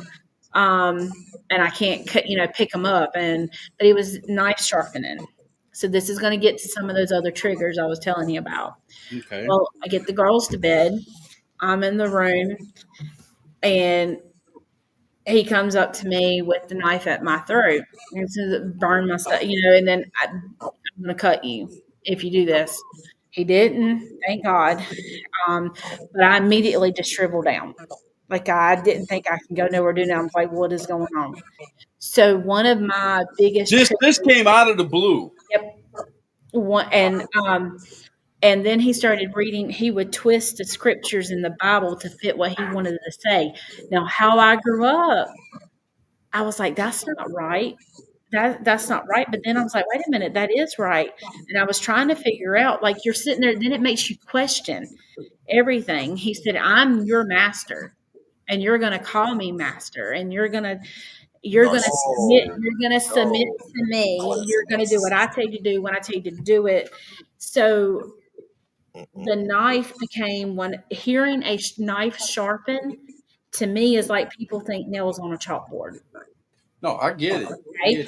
Nails on a chalkboard don't bother me. That's never bothered me. But when I hear a knife sharpen, I tense up. I freak the heck out, like bad. And then it was just little things here and there that I'd start seeing. Then all of a sudden, um, I got off work at 5, but a lot of people don't know when you work in childcare, if the childcare closes at 5 in the state of North Carolina, you can't clean with chemicals until children are gone. The only thing you can have during the day is soapy water and sanitizer. So to mop the floor with a stronger chemical, like if you want to use Clorox bleach or Pond salt, Right, anything right. that's stronger than Dawn dish detergent, you cannot do it when children are in your classroom. That's a state law. Or no, we closed at 6. I'm sorry, at 6. So at 6 o'clock, like sometimes children would be gone by 6. Sometimes children would leave at 5:59. It depends on when parents got off, traffic and stuff. Right. You couldn't have this center. You were not allowed to have your phone with you in the room. At one time it was 6:06 when I got to the car. I already had tens of messages. I had voicemails. I mean, it was just unreal. He blew up your phone because you were 6 minutes past. Where are you at? Are you not on the way home? The girls used to get off the bus. Like, it was like, what are you doing? And he knew my work number, but he wouldn't even call the work number. And he knew that, but he blew my phone up.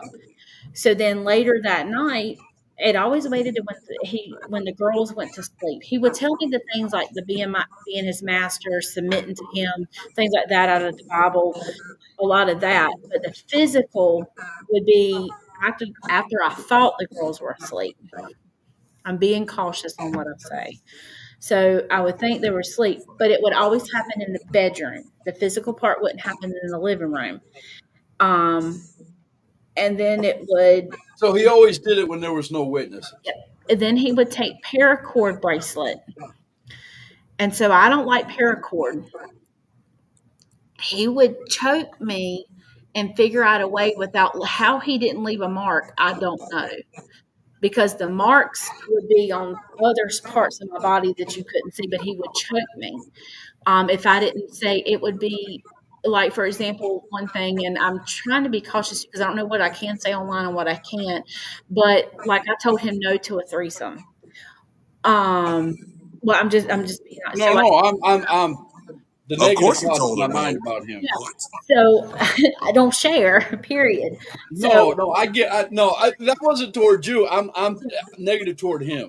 So I would tell him that. So, but then I became scared to tell him no because then he would but I did not, but I still stuck with those boundaries. I'm like, no. So then I just take the beating, or I take getting choked, or another one was he never hit me with the taser, but he would hold the taser at me. He threatened you with it. Yes, and he would cut it on, and it'd be like really right there. It was a lot of That's forceful, mental. That's still mental though. It would have to be. It's freaking you out. And hoping I'm not grossing nobody out, but sometimes it'd have to be 20 times a night. And then I had to get up and go to work the next day. It was, if he wanted it when he wanted it, I better submit or hell would break loose. That's And oh, then that's eventually left the bedroom, and then I'm a family person. I inherited things from my grandparents. I inherited things from family. I love collector's items. So he would go to shelves that had my dishes on it because I love to cook. So he would find things like that, and he would take the shelf and shake it until something would fall off and break. so Harry has a question. I'm gonna question it a different way. Then I'm gonna show you Harry's question. Okay. You said when you first got together with him, he showed no signs of any of this. He was okay. Is Yep. that It's a true. this came just one night? Boom! This started happening. Yep. As Harry said, question for you. I know you said he went to church with you, but do you think this guy was a Christian before you had him move in with you? In a way, I did. By that point, I had felt like, hey, I had had a child out of wedlock. I'm already committed a sin, and was told I was going to hell, even though I still would go to church. I even was a youth minister during this time. So, like, I still believed in the church and believed in what I was teaching, but yet at home I was being treated something different eventually. But it's hard to explain. Like, you feel like in one sense you're doing okay and you're doing right. Depends on how you were raised. And like, I was raised that it was wrong, but then I had other people telling me, "Oh, it's okay to live with people. It's okay." Well, Then I this did this this something. this this right here had to have scarred your trust for any man. I It mean, did. Exactly. It did. It did. um. I'm pretty sure. I'm going to say this because my wife, I'm not going to give details or anything, but my wife went through some really bad sexual things when she was a child, and it took me a long time. It took her a long time just to open up to me about a little bit of it. I don't know, but maybe 5% of it. And I know by just looking at her if she's feeling out of place. If she, man, I protect her. I know how truck is now. I can understand truck jumping, but I am the same way. If I see my wife uncomfortable in any way, shape, or form, or somebody making her uncomfortable, that's it. Well, You know what I'm saying? and then And these all subjects are hard. And These subjects are they tough, are. right. And and during it's hard to. oh, sorry, No, you're good. You're fine. I'm just saying, like these subjects are hard they to are. bring to the They forefront. are. They So are. to even initiate these conversations Right. takes strength that most people And I don't know want that to they have. again. I know Gully's saying the same thing in his own words. Thank you for telling this because a lot of people won't come out Yes. and say this. Thank you for your story. I know you're not done yet. I've got all night. Trust me. And This there's is still some personal things with that I'm not comfortable sharing yet. I'm gonna be real with no. you. You're good. And that's You're Because fine. good. there's a lot And that happens behind closed doors that a lot of people don't know about, and there's some nasty and gross things that I right. I don't want got you. to. No, I understand perfectly. I But get it. I don't understand what you went through, but I yeah, understand what you're saying. You know what I mean? but just telling him no Right. became hell for me. But I did stick with those boundaries. I took the heat because I was telling him no. I wasn't going to do some of these things. Right. I didn't Right. want to do some of these So things. how did you get away from him? Okay.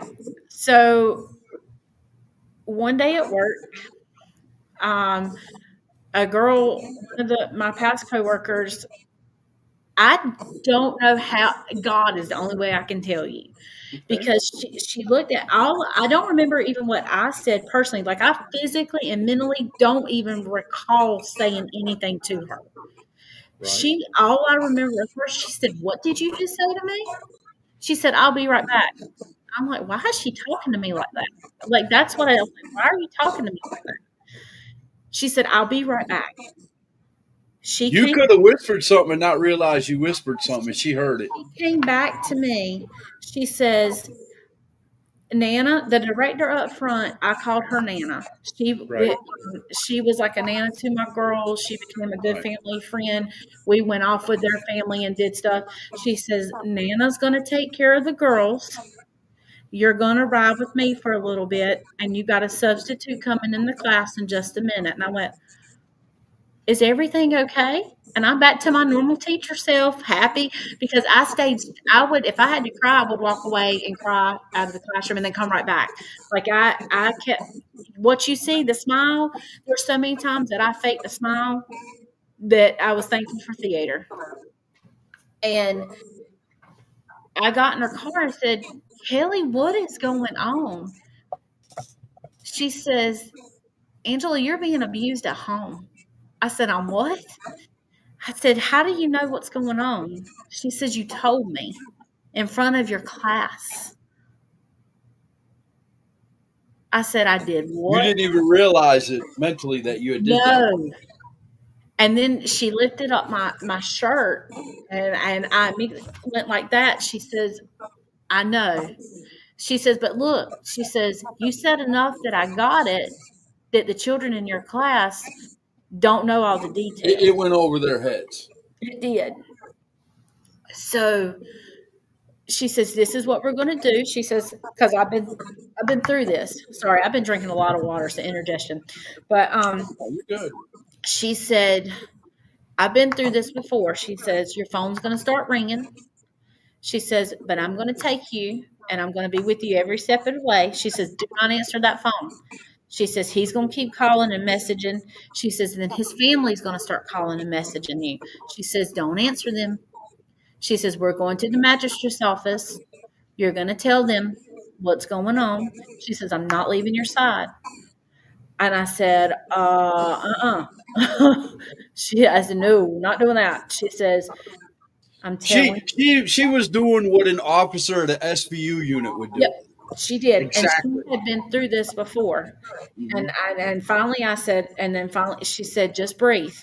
And I breathed and she says, we're going to go do it. I said, please don't leave me. And immediately, as soon as I said, please don't leave me, he started calling. His mama started calling. His stepdad started calling. She knew. She took the phone. She says, it's mine right now. And I'm like, Exactly. I said, what about my girls? She says, I told you Nana's got the girls. You're okay. She says, Nana's got the girls. I got you. We went to the magistrate. She says, I'm staying with you the whole time. She says, my mama's getting my son. I've already took care of that. She says, I'm with you as long as I need to be. So I talked to the magistrate. Because in one of the messages, he had already told me, he said, if I didn't get there, he was going to slit his wrist and kill himself. So by the time we got there to the house, Basically guilting you into coming home. yep, the cops were with me. And when they said, you stay out here with her, and I had other cops with me. They had female cops with me too to help me feel comfortable. When they came out with him being arrested, because I got him arrested, I'm pretty sure they took pictures of you the whole 9 there yards, right? was on my bed.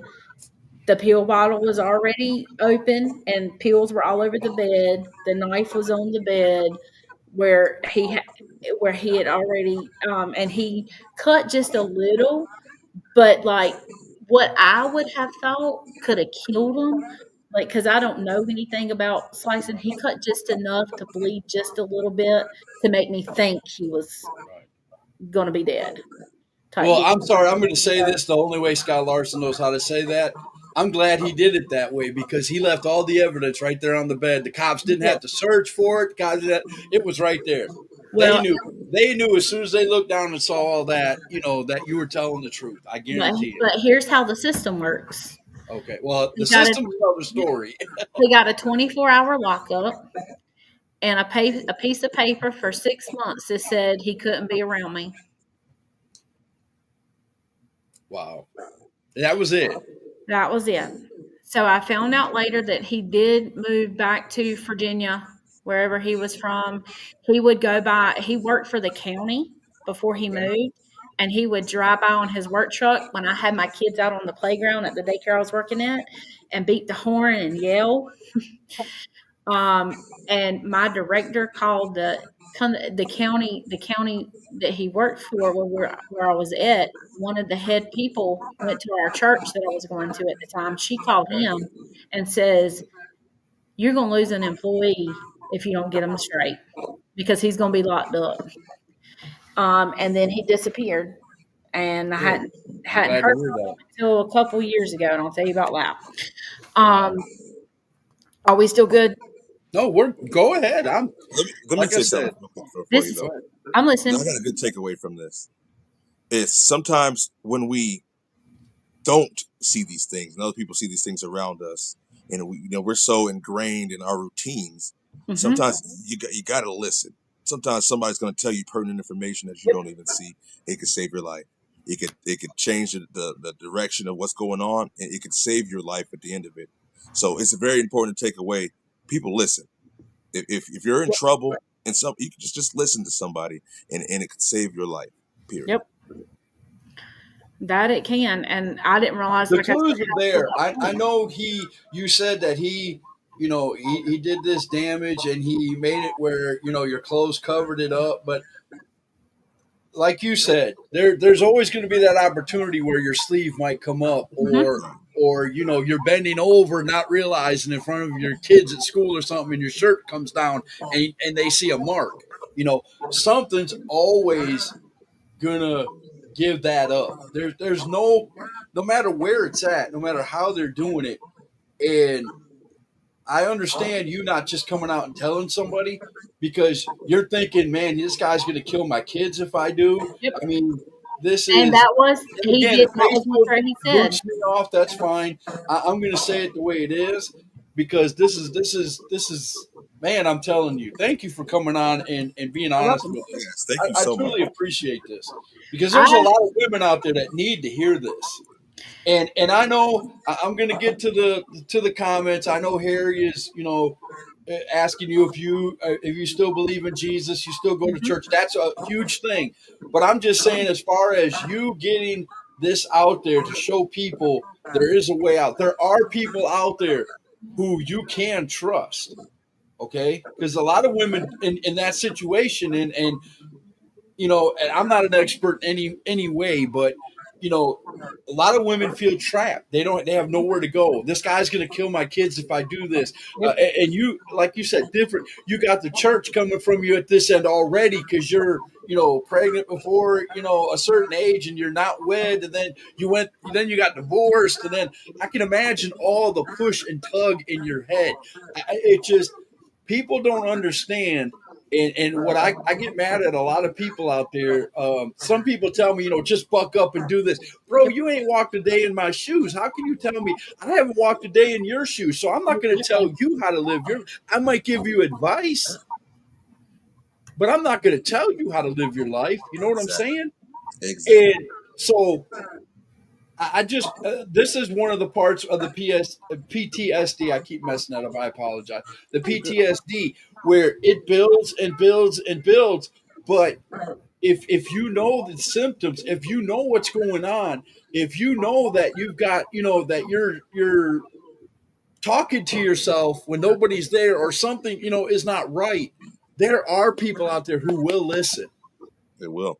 There are phone numbers to call. There are people that will, sometimes church, and I hate to say this, and I know I'm going to get bashed for it. Sometimes church ain't the right place.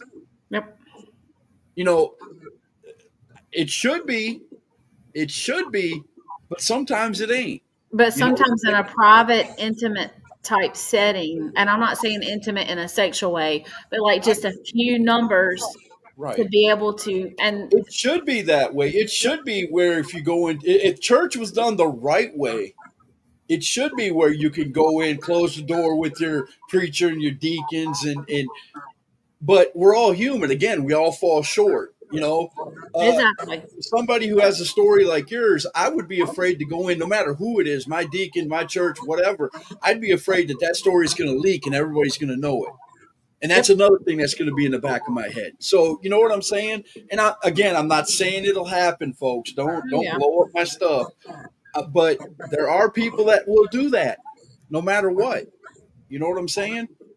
And on that note, folks, just as I human got to as get we on are. out of here, brother. Well, Gully, it was nice to finally meet you.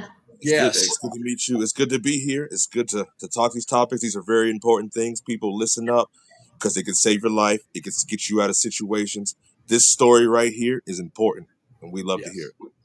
Thank Have a you, great Gully. night. And Thanks, again, Gully. anytime I'm coming on, I'll let you know if you want to come on. You're more than welcome to help co-host, brother. I appreciate it. You're going to see me again very soon. Awesome. Love you all. Good night. You too. Bye. Good night, brother. All right, we're going to get this back like we would at hashtag. There we go. Go.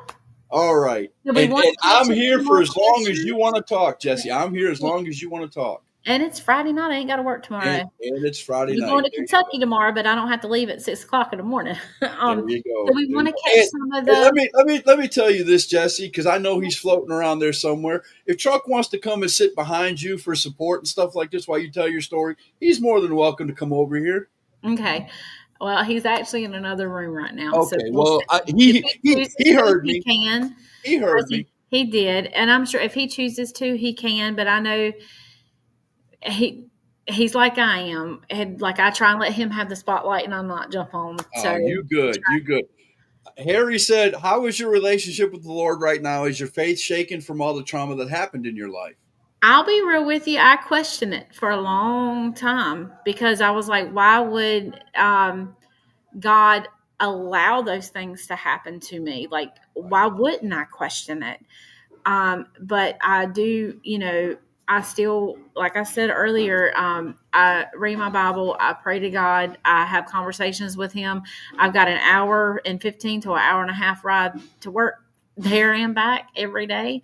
So there's a lot of times that I'll roll the windows down and the beautiful scenery and take in the mountains and talk to God through nature, and listen to podcasts or listen to music or sing, which goes along with some of my things of different things that I've worked on myself to help me with some of that trauma. So I don't know if you want me to finish my story and then go into the things that help me from trauma.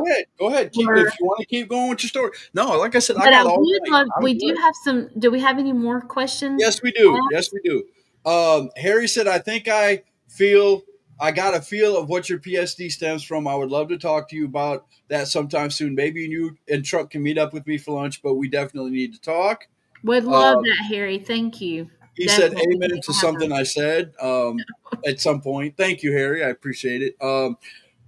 Chris said, nope, this is her time to shine. Thank you, Chris. But I wanted to give you the opportunity to, come out there. Thank you for. Well, he gave me an amazing pep talk before I come up here and got backstage. So he's a big supporter. Brian said he's glad because he's not pretty enough anyway. So, oh, Brian, he's good. All right, so let's continue. This guy, you were separated from him. The cops came and got him. What happened after that? The cops came and got him. He did end up moving on, and I hadn't heard from him until this was before Truck. So this was about 3 years ago, but I'm going to do this real quick little bitty story on this and then go back to that. But of him, all of a sudden my phone went off in the middle of the night. I got a Facebook friend request from him. I sent him a message back, and it was not very pretty. Okay. And said, dude, you don't know me anymore. You don't have a right to message me. You don't have a right to try and figure out where I'm living and where my children are living. Do not ever come around me again. I said, or you will meet the death of something. Right. Gotcha. And then I blocked him. So I don't know if he tried to respond or anything. Not seen or heard from him since. Good. I'm glad you didn't wait for a response because it wasn't worth it.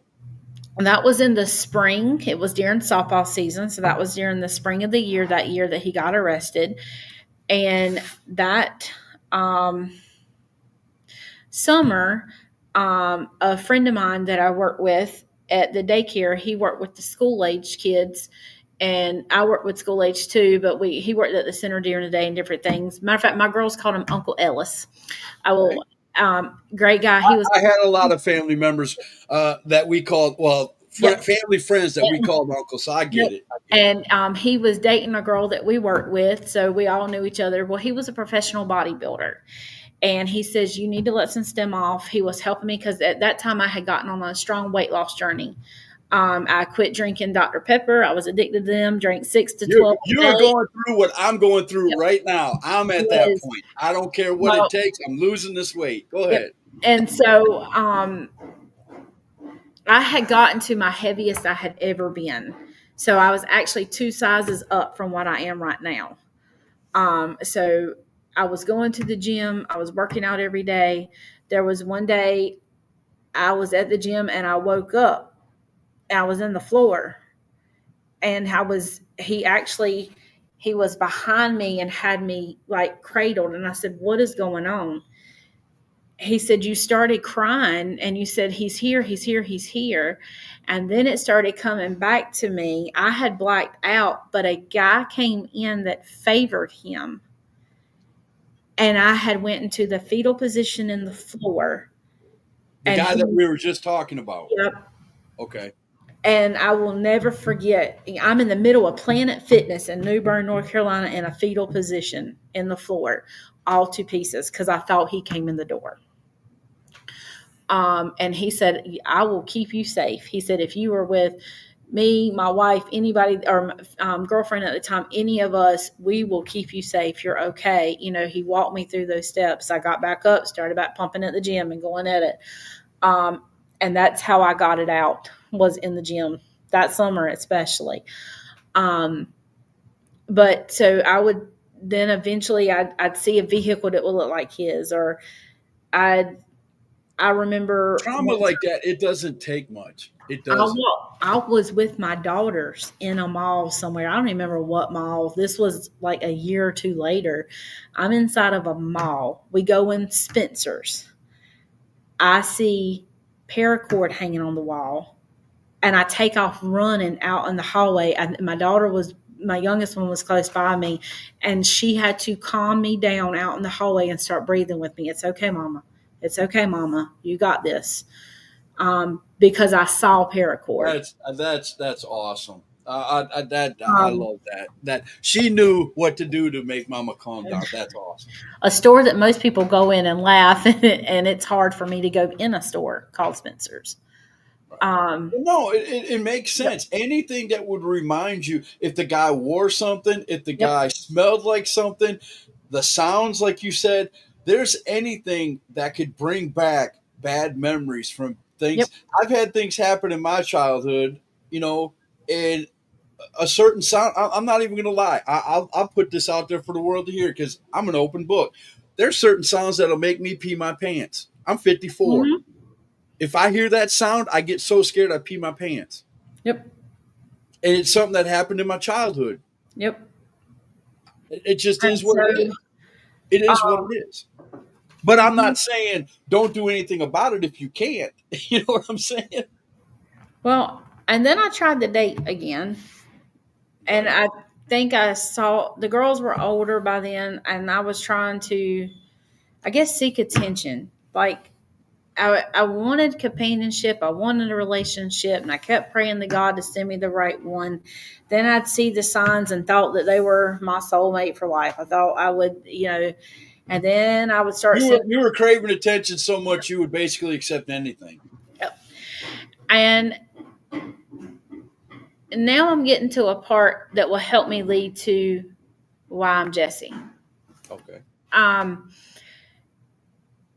As a little bitty girl, I would sit in my daddy's lap and watch wrestling. I loved it. I did. And I thought that I didn't know about independent wrestling. Like, me neither. Trust me. I was 39 before I found out about independent wrestling. I wanted to be Miss Elizabeth and all of them. Like, I loved wrestling. I thought I would, like, it was my dream at 3 or 4 years old. We were all there.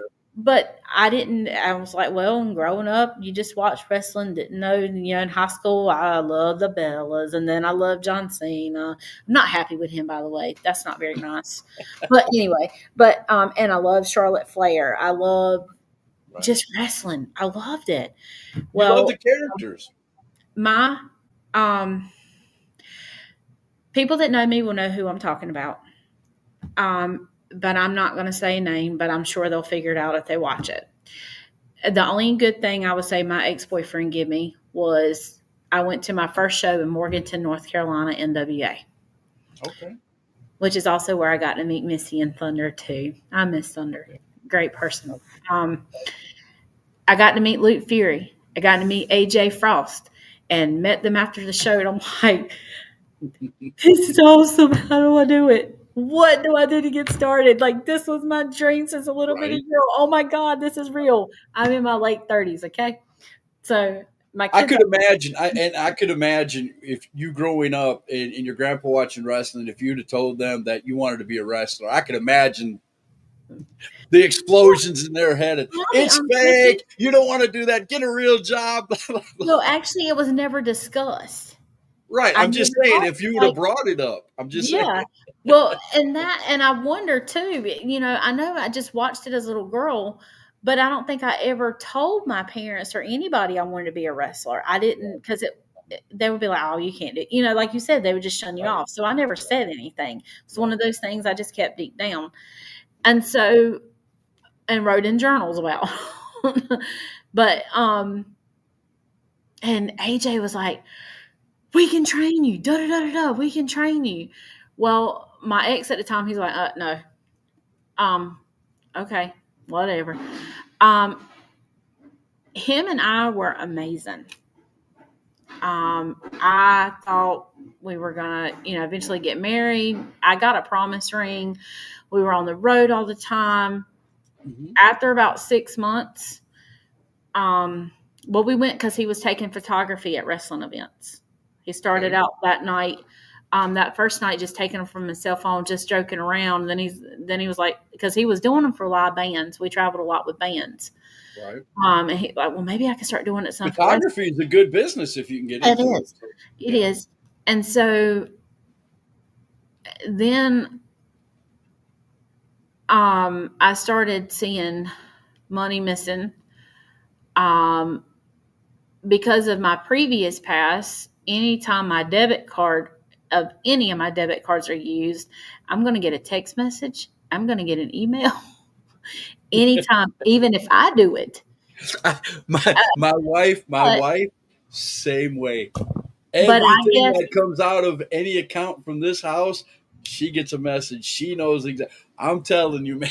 well, he got to where he was living with the girls and he was supposed to be helping pay bills, and he'd get a job. He got like 5 jobs within just a few months. Like he wouldn't work and he wouldn't work. And I was like, dude, you gotta help. You gotta help. That's a big red flag right there. And it was, and then it got to be where I'm putting it out there. I'm tired of holding it in, and it is what it is. Then he wouldn't take showers. He'd go weeks without taking showers unless he was going to a show. And then I started catching him in lies. I'd get home from work and he'd walk in with not work boots on, but regular boots. I'm like, where'd you just go?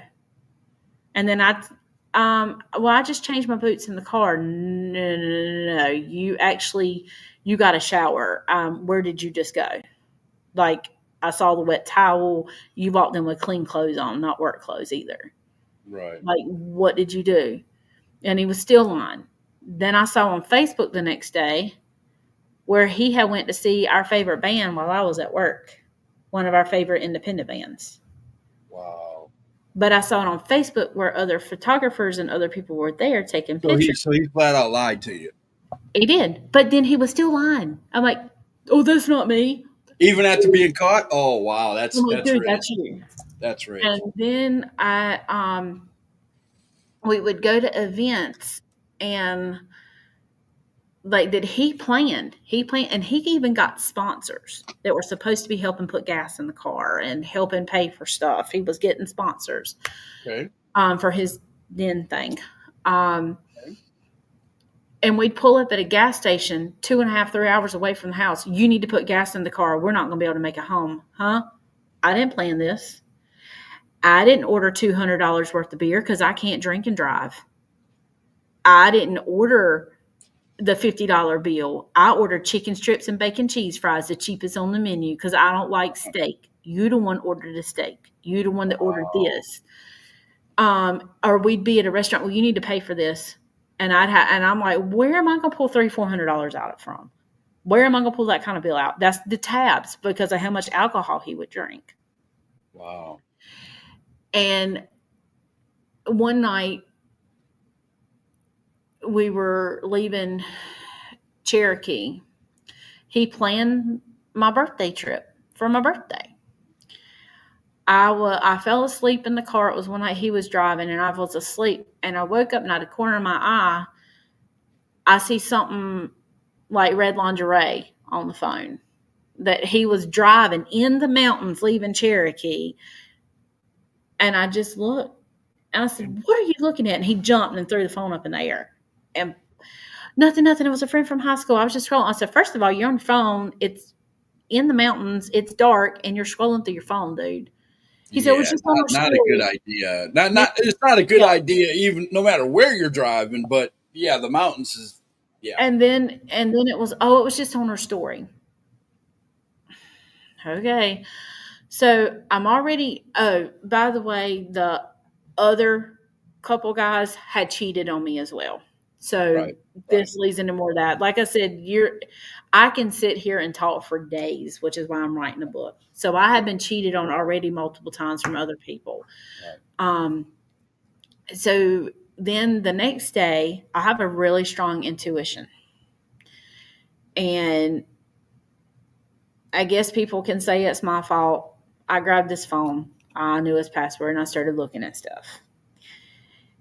And Okay, one thing. Let me hold you right there. The one thing that makes me and my wife's relationship work so well is that we both had relationships in the past that didn't work out. Okay. Yep. Trust was a big issue of the whole thing. Okay. The one thing we promised each other is no secrets, nothing. Yep. I mean, people even get mad at us.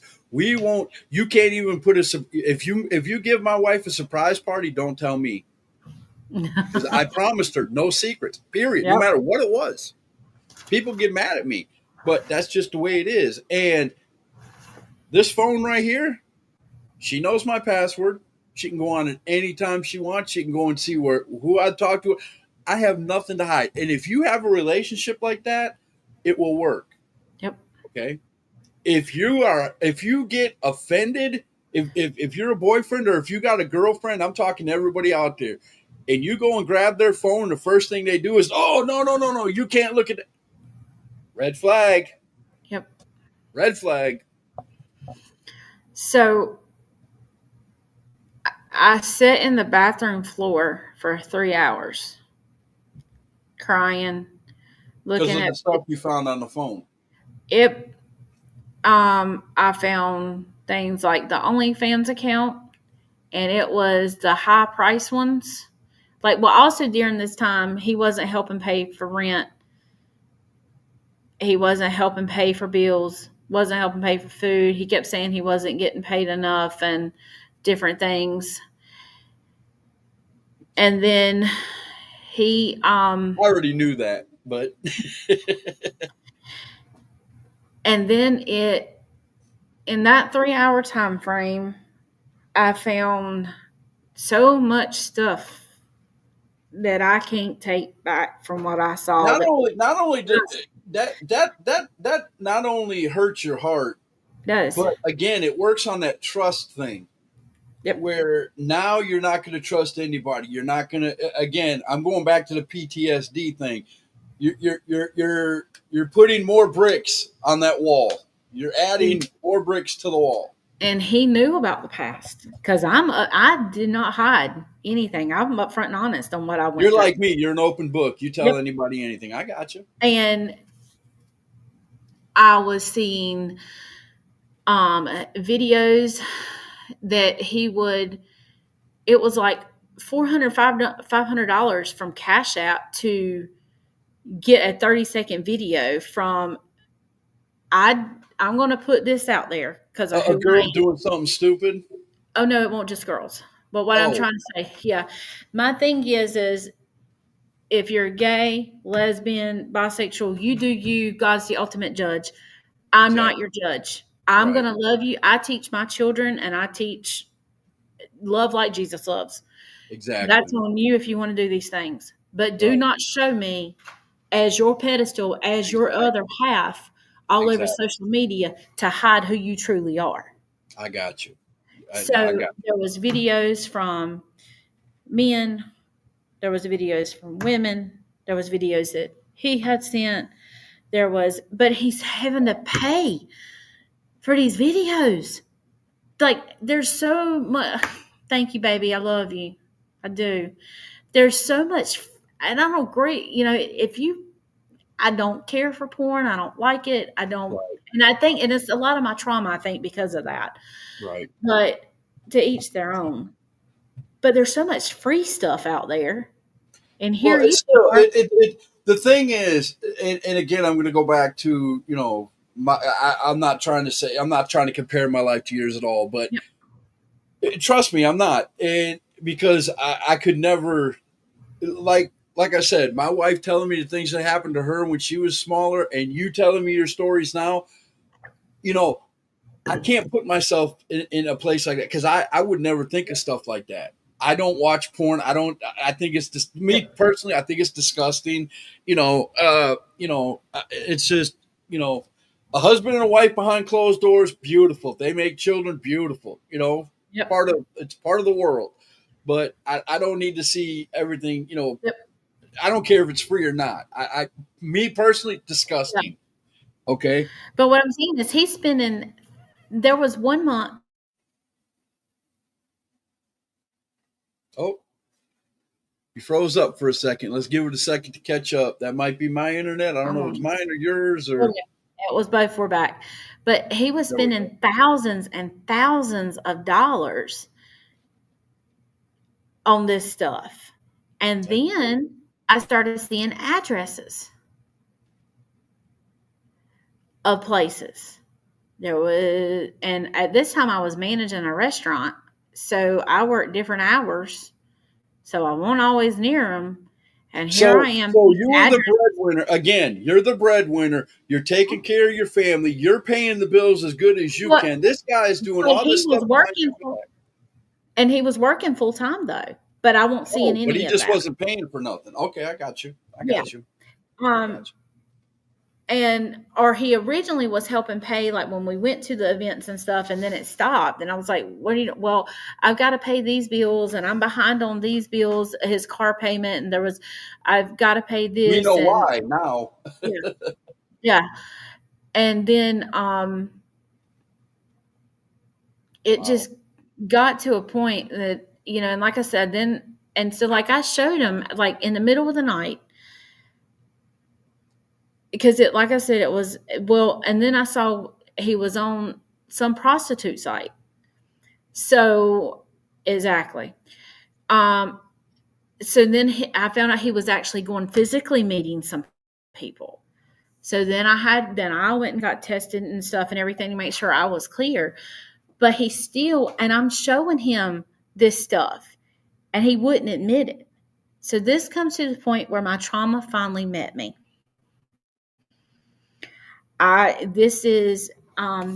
Chuck found this part out the other night, and this is the first time I've spoke out on this. He kept denying everything that I showed him, denying it all the messages, all the videos he was sending and videos he was receiving, all the Instagram and Facebook and all of this that he was doing. He denied it. He kept denying it. I woke him up at like 2:00 in the morning. And it was like Satan had entered my body. And I didn't give a crap. Words come out of my mouth. I woke up, I literally beat the tar out of him.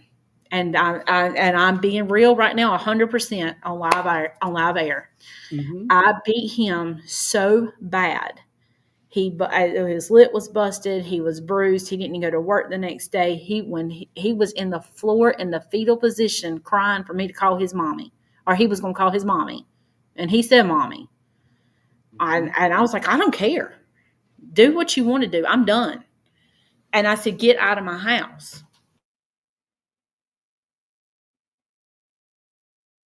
You know, wait for her to. There we go. Come in the door. It's like, Mom, you good? I'm good. And then they start helping me. We start chunking the stuff out the door. I'm like, bye, go. He wouldn't leave. He just kept staying. He brought his stuff back in. I was like, dude, you got to go. You got to get out of my house. Like, I'm done. He just kept staying and kept staying. Well, by then I got so behind on bills because he wasn't helping me pay. We would go to places and then I was trying to figure out how to pay them. So we got evicted. Okay. I'm owning my store at this point. I had stepped out of the classroom in my bakery. I'm in my bakery. Okay. I'm at a loss for words because it came down to a 10-day. You got to leave. You got 10 days. Right. And well, we, because I had an eviction with my ex-husband because I was on the lease with him when all of that happened, Here's another eviction. Right. Well, kind of So hard. now to find. that's piling up. So then this is when he decides to go tell his mommy and daddy that we're losing a house. And his mom, she says, well, you can move back in your room here, and you can go get a tent for them and they can sleep outside. She said that. Needless to say that a lot of this money he was stealing from me and his parents, his mom and dad are millionaires. Oh, wow. But I can live in a tent in their backyard. So we loaded up the U-Haul. He moved back in with his parents. We were still kind of dating, but kind of not. By this point, I moved in the back of my store for a week to try and find somewhere. Okay. Well, I can't find anywhere. So somebody from a church that we were going to, the one that Truck and I were talking about earlier, that we felt uncomfortable, Okay. found a homeless shelter that would accept us as a family, but he couldn't go. But yeah, he was going to be fine because he was going to stay with his mommy. And I say it like that because that's literally what it was. And he would say mommy. Right.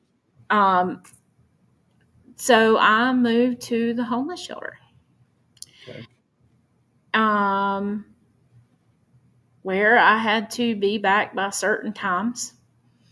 I can only be gone after, if it was after 5:30 or 6, I can't remember, is I was at work or church. I had to have special permission to leave. So then I didn't get to start training. That's why it took me quite a long time to start wrestling training. Okay. I was stuck in a homeless shelter. Okay. My youngest daughter at that point was terrified to live in the shelter. She was 16. She went back to my parents. It was in the summer. It's not your fault, but a 16-year-old, No. that's not a place for a 16-year-old. No. And my oldest one stuck with me. She was 18. But they let me stay in the family room for a little bit because we thought Rebecca was going to come back. And then when Rebecca finally decided it was taking longer to find a home, she stayed put at my parents', but I stayed in contact with her. She's older. It's not like she's little bitty. Right. By then, it was time for school to start back. I still hadn't found a home. So she started in the early college back there. But then eventually when I did find a home, there was no early college spots open where we were living. Okay. So why send her back to public school when she's excelling really well? Right. So then they put us in the homeless shelter. We stayed for 111 days. And then eventually Faith and I got put in the common room. Okay. Which means when you walked in, because she was over 18, it was a common area here where the tables were, bunk beds for men on this wall, bunk beds for women on this wall. Right. Women's bathroom back here, male bathroom, kitchen in the middle. They were phenomenal to us. They really were. Right. I had a lot of breakdowns. I was a nervous wreck. I cried a lot. I didn't stop crying. They knew me. I was a crybaby.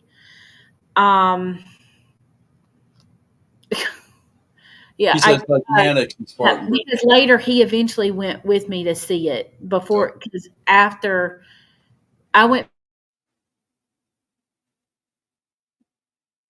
We froze up for a second. All right. There we go. 111 days later, Okay. a lady from the church called me and said, my cousin has a home that they weren't going to rent until January. They want to meet you and your daughter. So I went and looked at the house. The house had been stored up for about a year with a bunch of stuff in it. It was her family home, and where she raised her family, and then her husband, her dad passed away. So then right up the hill, they moved in there. Right. And we're going to just rent out their family home. So it's right. all I got you. So it was a really good deal. She said, I tell you what, I won't charge you a deposit. She said, I know the situation. She said, if you want to move in, and it was just a few days later, she says, if you want to clean it, I won't charge you a deposit. Okay. And you can have my bed that's here. That was the only thing I didn't have in storage was a bed. Okay. And so, and washing machine and dryer had one. So then I give mine away to somebody that needed it. So moved in, everything was great. So that was October 1st. This whole time, AJ knew what was going on. Luke knew what was going on because I was supposed to start training like back in June. I had already had in mind. This is in Tennessee. No, I was training at Bowling Springs. Oh, this was in Boiling Springs, right back here. Okay. I was going to train in Bowling Springs that June, but then I moved into the homeless shelter. Okay. So but I had messaged AJ. I was like, this is what's going on. I can't, and that's why I can't even go to shows. Like I can't even Right. go. That makes sense. I couldn't go to shows. Right. Right. So I have a feeling we're getting close to the part where you met Truck. Yeah. So I had new Truck though from events, but we'll get there. I'm saying met Truck. Yeah. So October 10th, I started training in Bowling Springs. I was driving from Hickory, North Carolina to Bowling Springs. Okay. First night of training, I fell wrong in the bump and left on an ambulance with a broke arm. I'm not laughing as in laughing at you. I'm laughing because your luck just seems to every time.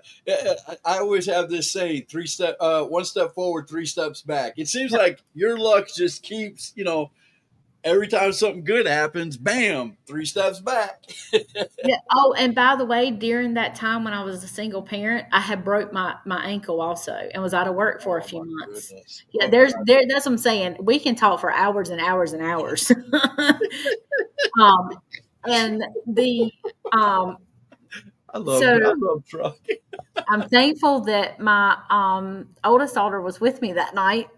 And God bless her soul because she did not like driving in Spartanburg at 2-something in the morning to get me back home. And I'm on medication because So you went to Spartanburg Regional? That's where the ambulance took me. Okay. And so all this time I own my bakery, so I have no medical insurance. I don't qualify for anything, so I have no insurance. Oh, man. So then they're like, then I go to this doctor and they're like, well, you're going to have it was like 3,000-4,000, something around that. I've got all the numbers up front for us to even do the surgery. I went, where am I going to pull that from? Right. Well, we figured that out. And okay, you said we. Where I was going to church, they loaned me the money. Right. I had to sign a paper to get a loan. It was more of a loan, not like free money. So it was a loan from them to be able to get it. So I ended up with 2 plates and 9 screws. Ouch. My mama drove in from Eastern North Carolina to stay with me during that time. And my daughter was still in school, and it was supposed to have been an hour and a half surgery and like an hour to an hour and a half of recovery. Okay. 3 hours passed. They still hadn't come got my mama, or they kept coming and telling mama. Found out later that they were having trouble waking me up.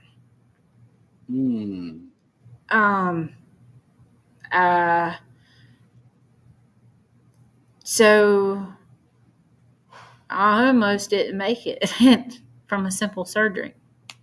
Oh wow! It was that drastic. So did you stop breathing, or what they happened? said I did not code, but I couldn't. My body wouldn't wake up. Okay. So it was like I was in a deep type coma. Okay, I got you. So when I finally woke up, I had the throat. For like a good week after, I could hardly breathe out of my throat because of that tube thing that was in me. I was like very choking. So then we had that happen. So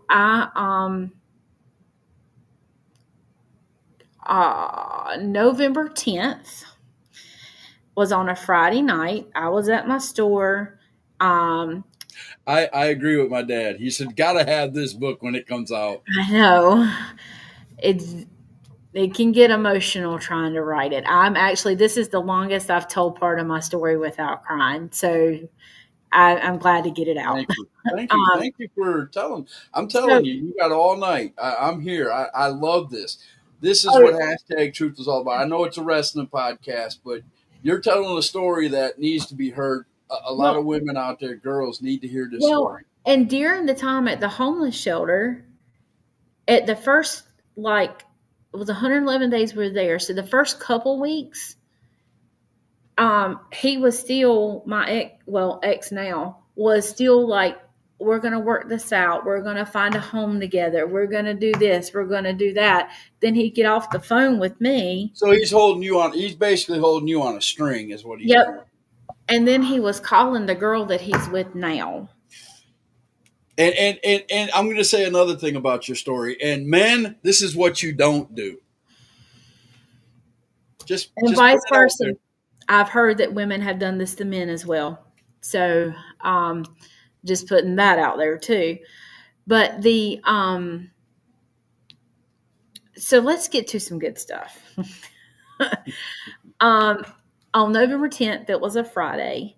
The ref Sierra Nicole is a good friend of mine. Right. We live 10 minutes from each other.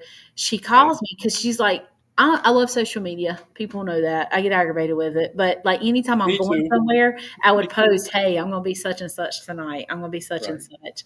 So she called me. She says, you didn't post you were going to be in Morganton, and that is right down the road. I said, girl, because she had already promised me I was going to be her +1 that Saturday night and go to Bowling Springs.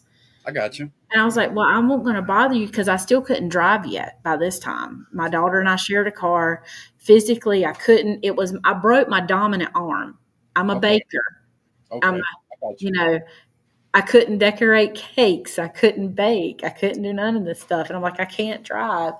And so she said, pack your stuff up, call Fate, tell her she can have the car, and I'm coming to get you. She says, and don't worry about money. You know you're going to get in with me as my +1. No worries. It's like, okay. So I get there. I'm excited. You guys are going to Bowling Springs? No, that Friday night. Because originally I was just going to be going Saturday night. She's like, no, you're not bothering me. You're going to come with me to Morganton, and then you're still going to come with me Saturday night. I see everybody. I'm like, oh, and I get in early because I'm with her, so I didn't have to stand out and wait in line. And I'm like, AJ and Luke and on time. Let it catch back up. Wise and there we go. Can you hear me? You're now? back. Yeah, you're back. Okay. Go ahead. So you saw AJ, you saw Luke, you saw and Truck and Squeaks, and then I'm like, "What's up, Truck?" That's how And he's like, where's Rampage? I'm like, let me fill you in a little bit there. I tell him just a little bit, not a lot. I didn't go in a lot of detail. We're over. He cheated on me. Butthead. Yep. Basically. And he's like, well, and then he says, well, I understand I've been going through something similar. Because I also told him that I had been living in a homeless shelter because I hadn't been in an event in several months. Right. So I take pictures of everybody. I'm out of water now. So I take pictures of everybody, and there you go. There's the hashtag truth. She told me just enough not to scare me off. There you go. And so I didn't think nothing. We were just having conversation. We're all friends and everything. Right. So I take pictures of everybody like I normally do, and then I leave, go home. Then the next night, Bowling Springs. Okay. So before the show, I'm talking to everybody. That's where I broke my arm. I consider Bowling Springs. It wasn't my home for years, like a lot of people, but it was where I started training. Right. I got close to a lot of the people there. It became like family. It was home. So I got before the show, I was just having a little conversation with Truck, just like I would everybody else. I didn't think nothing of it. Right. Well, we I'm sorry, I was making sure it wasn't my children. Anytime my phone goes off, I make sure it's not my children. So he I want to hear about this magical Now- kiss on the forehead. Are we getting to that point? yeah, we are. Okay. So then so we're just having conversation beforehand. So after the show, I walked around back to talk to everybody, not through the locker room, but outside. Towards the back as the wrestlers are coming out and everybody, and just standing in a circle having a conversation. It was a group Back of us. there, I back don't know there, all where who the was other, there. back there, right outside of where the other building is. Back there, where they do their Yeah. promos sometimes. Exactly. Yeah, I know what you're talking about. Yep, back there. Yeah. And so I just start tearing up. Like I'm emotional. So I'm emotional. I'm having a good time with people too. And it felt good to really laugh and connect with people. I mean, I've been in a shelter for a long time. I finally got a home. I'm feeling like an adult again and not a kid. I'm going to And say so- this because we're on a wrestling podcast.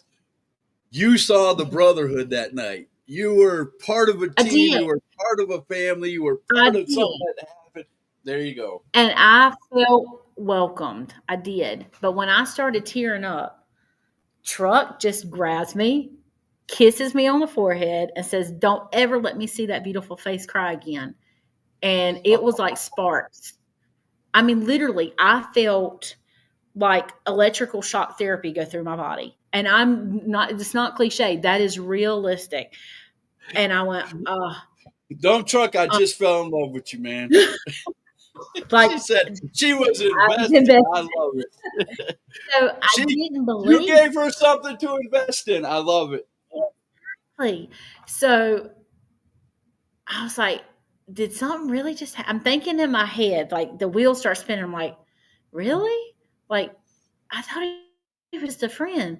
But what did he mean by that? Like, here I am. All these wheels are coming. Like, but I'm not even looking for anybody. I don't want to date nobody. Like, I've been screwed so many times. Like, oh my God. Like, what in the world? Well, I get in the car and I'm laughing. Ashley's laughing. I'm like, she's like, who are you messaging? I'm like, Truck. I sent him a message. You Like, slide over oh. Truck. She didn't even get in the car and you was already messaging her. All right, I got you, man. I did get all Twitter painted. I see that. But I sent him a message. I was like, I'm sorry for crying on your shoulder. This is my home, and then, the long ride from Bowling Springs to Hickory, we're still on the phone. We're still messaging back and forth. So then when I get in the house, then we get on video chat because he didn't have an iPhone yet. I corrected him on that, got him my iPhone. So we were on video chat. And so then I left him in the bedroom. I went and got dressed for bed, came back. And Is this one of those like 12 hours flew by and it didn't feel like it was about an hour? Exactly. We video chatted till I fell asleep. I woke up the next morning, and I guess he cut the phone off sometime in the middle of the night. And he watched me sleep because he told me what I looked like when I was sleeping. And then we talked all day Sunday, sending pictures back and forth, regular pictures, nothing crazy. And She got Twitter painted. I love and it. then that Monday, I'm at the bakery. I'll go to the back storage room, and I'm on the phone with him having a conversation. And he's like, "I love you." Are you what? Wow. Oh, You do wow. what? Like, like he says, and I really want you to be my girlfriend. He says, but I gotta be real with you.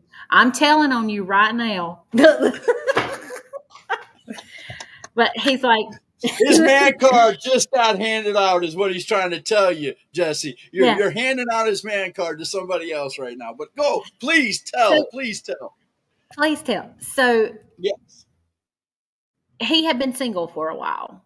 So, and right. he really wasn't looking at a relationship either.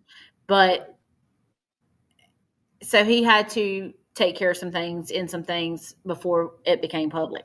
Well, it became public that afternoon. I got a ding ding, and I went, "Oh, we in a relationship. I'll accept."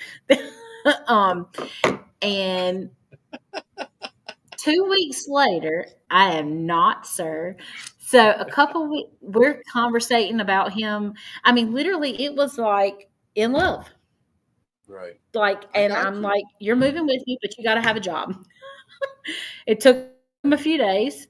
2 weeks later, I go to HWA. My dad, truer He, words have never been spoken. He said he can love her like that, but get in the ring and stomp someone. yep. And so at HWA, Oh, I heart you truck, glitched out again. and on Wait a the back minute. said truck Wait a stop. minute. You glitched out again. All right, now say it again. I had made because I make all of our shirts. So Right. I made a long, and I still have this shirt, but it said "I heart truck," and on the back said "Trucks Girl." And so I'm wearing that. I love you, truck. I see that. So he comes out. He gets the big pop. Okay. I'm running late trying to get there. I can't remember if we were waiting on Fate to get off work or what happened, but I get there, literally run in the door. He told me he had tickets for us at the front. I run in. They had me a seat saved up front. Corey and Krista saved me a seat up front. Okay. And I run in and sit down, and the match is coming. So then he comes out, he gets the pop, he gets to me. I'm like, "Oh, it's here and having." He puts his hat on me backwards. He puts his necklace on me and gives me our first kiss, the biggest Oh, kiss. wow. I Nice. kiss in front of, and I'm like, ah. And they got it on like Krista's video and it, Fate's video. We got two sides of the video, and I haven't saved. Nice. And so then he goes, and then he gets another pop. It's popping everywhere. Like, oh, hello, where did this come from? So then after the match, I go back around outside, and Big Donnie pulls up. Big Country, excuse me, not Big Donnie. Big Country pulls up. He says, Okay. "I'm about to give a fat man diabetes out here." We were kissing.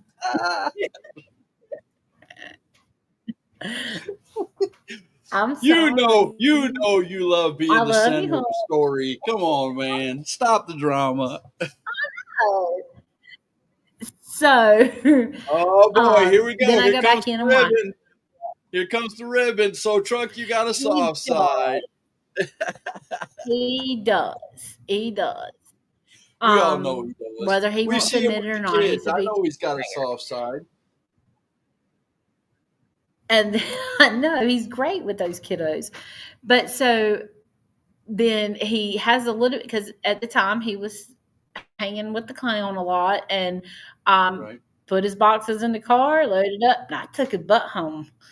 Oh, Um, nice. Okay. and he started working, and I cooked for him. I just was my typical self, and he helped me a lot. I was still in recovery from my arm. So there were times that by the time I got back from work, my arm would be in so much pain and swollen, and he would encourage me through the physical therapy and occupational therapy I was going through. So like I said, I broke my dominant arm. So he was there. He got to see me. He got to see you go through all that therapy and all that. You glitched out again, but he got to see After you go through recovery, all he's that the one that would help me therapy if I soaked my and saw arm. you at your lowest, right? Yep. He did. And I wasn't looking for anybody, and he wasn't either. Isn't that funny how Like that it works? Because me and my wife, that's how we met. We weren't looking for done. anybody Like I said, either. I'm not dating nobody else. I'm done. I'm tired of all this. I'm tired of. I got you. And so then we, of course, the first several months were rocky. I mean, we literally were only dating 2 weeks by phone, and he moved in. So it was Right. learning who he was. He was learning who I was. I also had one daughter at home who actually started calling Truck dad. That's awesome. He became more of a father to her than biological father or stepfather ever was. He stood up to that plate. And I have a video of them playing video games together. I mean, Nice. she's 8. She actually even asked him, she says, when you marry my mama, will you adopt me? I don't care if I'm grown. She wants him to adopt her. Wow, that's And she's awesome. grown. You're gonna make me cry. You know that, right? So You're gonna make me cry. Um, so like I said, of course, the first several months there was, and I told him, I knew he told me going was crazy. And he said that if I wanted to train, he will continue supporting me. If I wanted to start back, if I wanted to actually wrestle. Well, the thing is, so Gully, that's right. You are one of the ones from the beginning he used to talk to. And so my daughters did not want me to fully wrestle. And I still had a little bit of.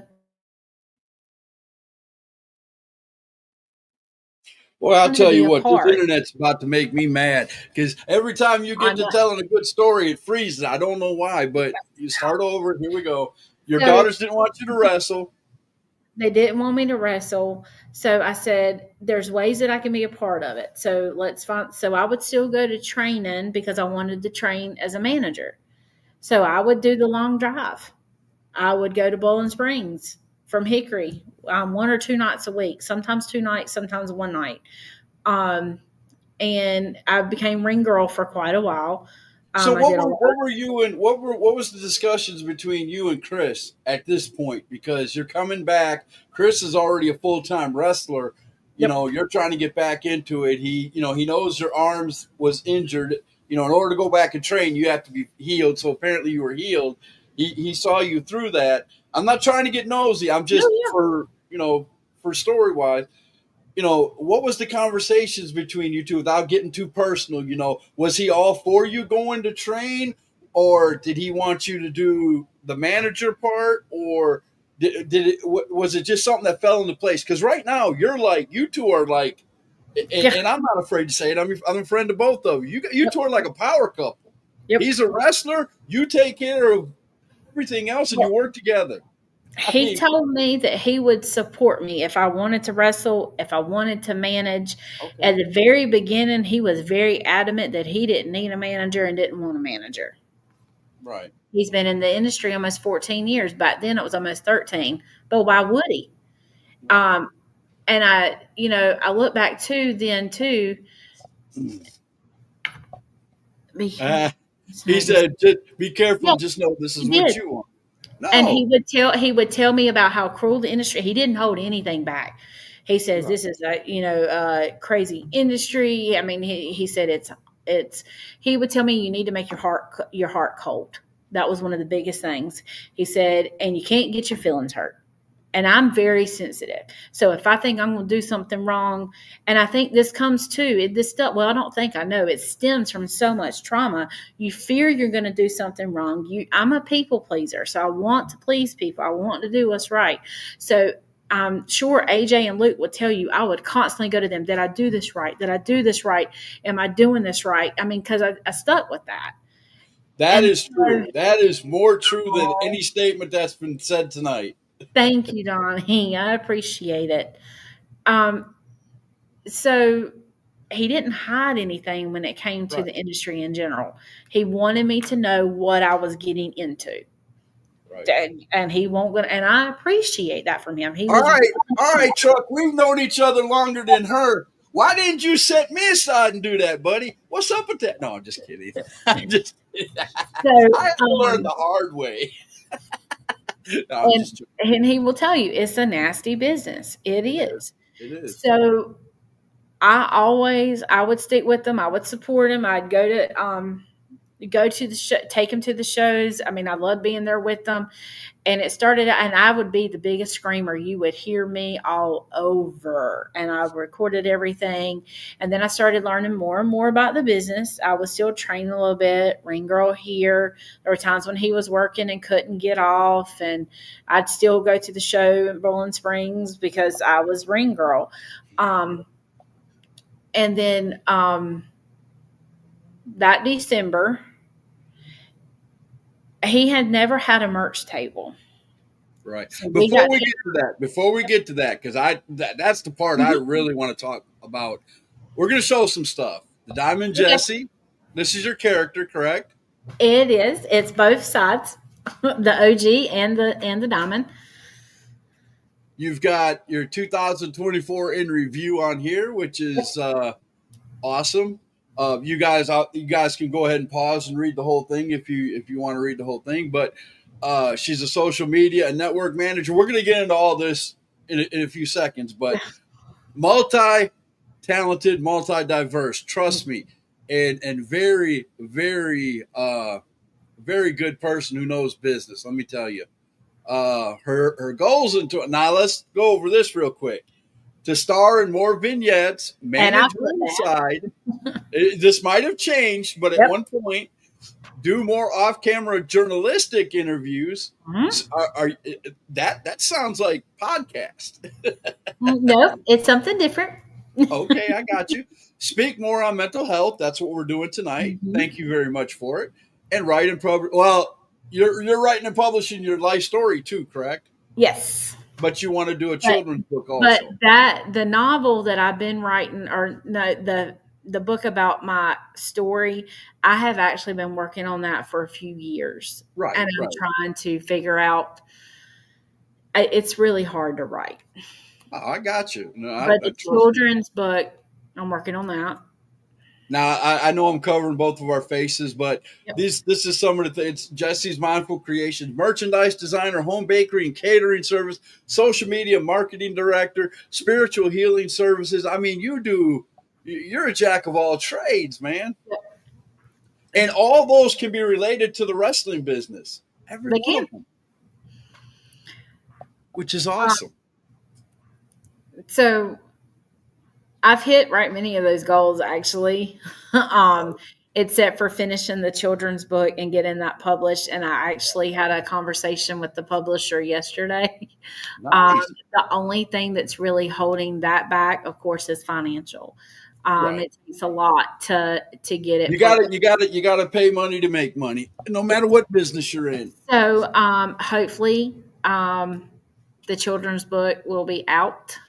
My goal is by the end of this year. Awesome. But the rest of it I've hit. And when the backstage journalist is really not a podcast. Sometimes Truck gets interviewed and you hear I was gonna you're taking my job away from me, Diamond Jesse. I was gonna ask you about that promo where he's walking around telling everybody to vote for him, and I knew it was your voice. But what's the name of the journalist? Deborah Wingnut. Deborah Wingnut. Yes, I laughed so hard I almost fell out of my chair the first time I heard that. That's not the first time. Deborah Wingnut appeared a while back too. That is amazing. Actually 7 months or 6.5 months in, and I've already hit, almost 7.5 months now, and I've hit all my goals but the children's book. So I'm excited for that. There you go. My dad said if you have a baking menu, please email Scott one for me. Well, currently with our housing situation, I cannot bake right now. We are looking for housing. Okay. So, long story short, our landlords back before the hurricane, I say Hurricane Helene, with me working in Asheville, we always say pre-hurricane, post-hurricane. Right. The landlords approached us and said that they had sold the home place to her child and their family, and we didn't even know it was for sale. So then we were stuck with an eviction to get out. Right. And then the hurricane hit and you couldn't find anywhere. Well, when you have an eviction on your record, all you do is get shut doors in your face. So we Exactly. lived in a hotel in Candler area for a little while, and then we found one right now in Newport. We've been living here since, I'm just being real, since January. So we are looking something for housing. Financial wise, we would be great for a home. We can afford a home. I'm a North Carolina State teacher. I'm blessed with a great salary.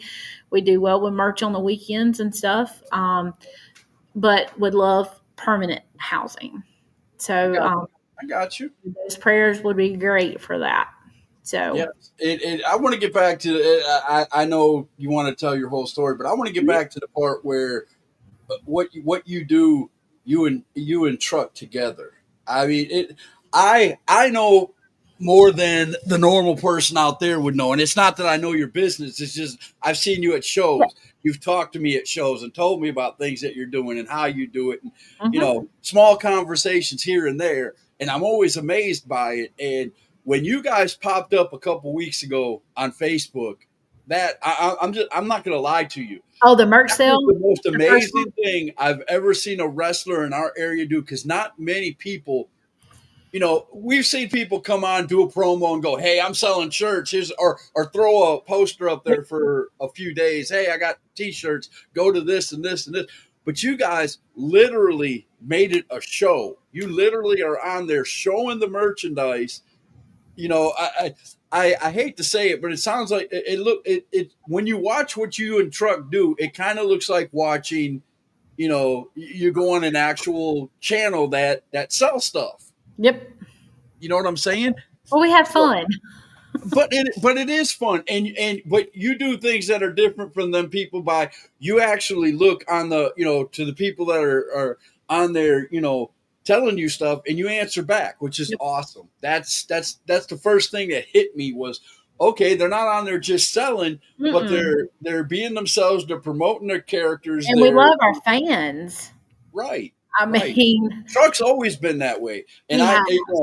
I haven't seen you in the ring or anything, so I apologize. I don't, I can't speak for you, but the business side of you that I have seen, it's tremendous, and Thank you. you two work together, and that's why I said I put it in a post a while back, and I meant every word of it. If people ask me, I've had people outside of South Carolina that's got a hold of me, new friends on my Facebook page. "Hey, why do you like Truck so much?" Because he's a hard worker. Because he does. He keeps at it. He keeps He at it. does. There's no quit. There's no quit in Truck. Mhm.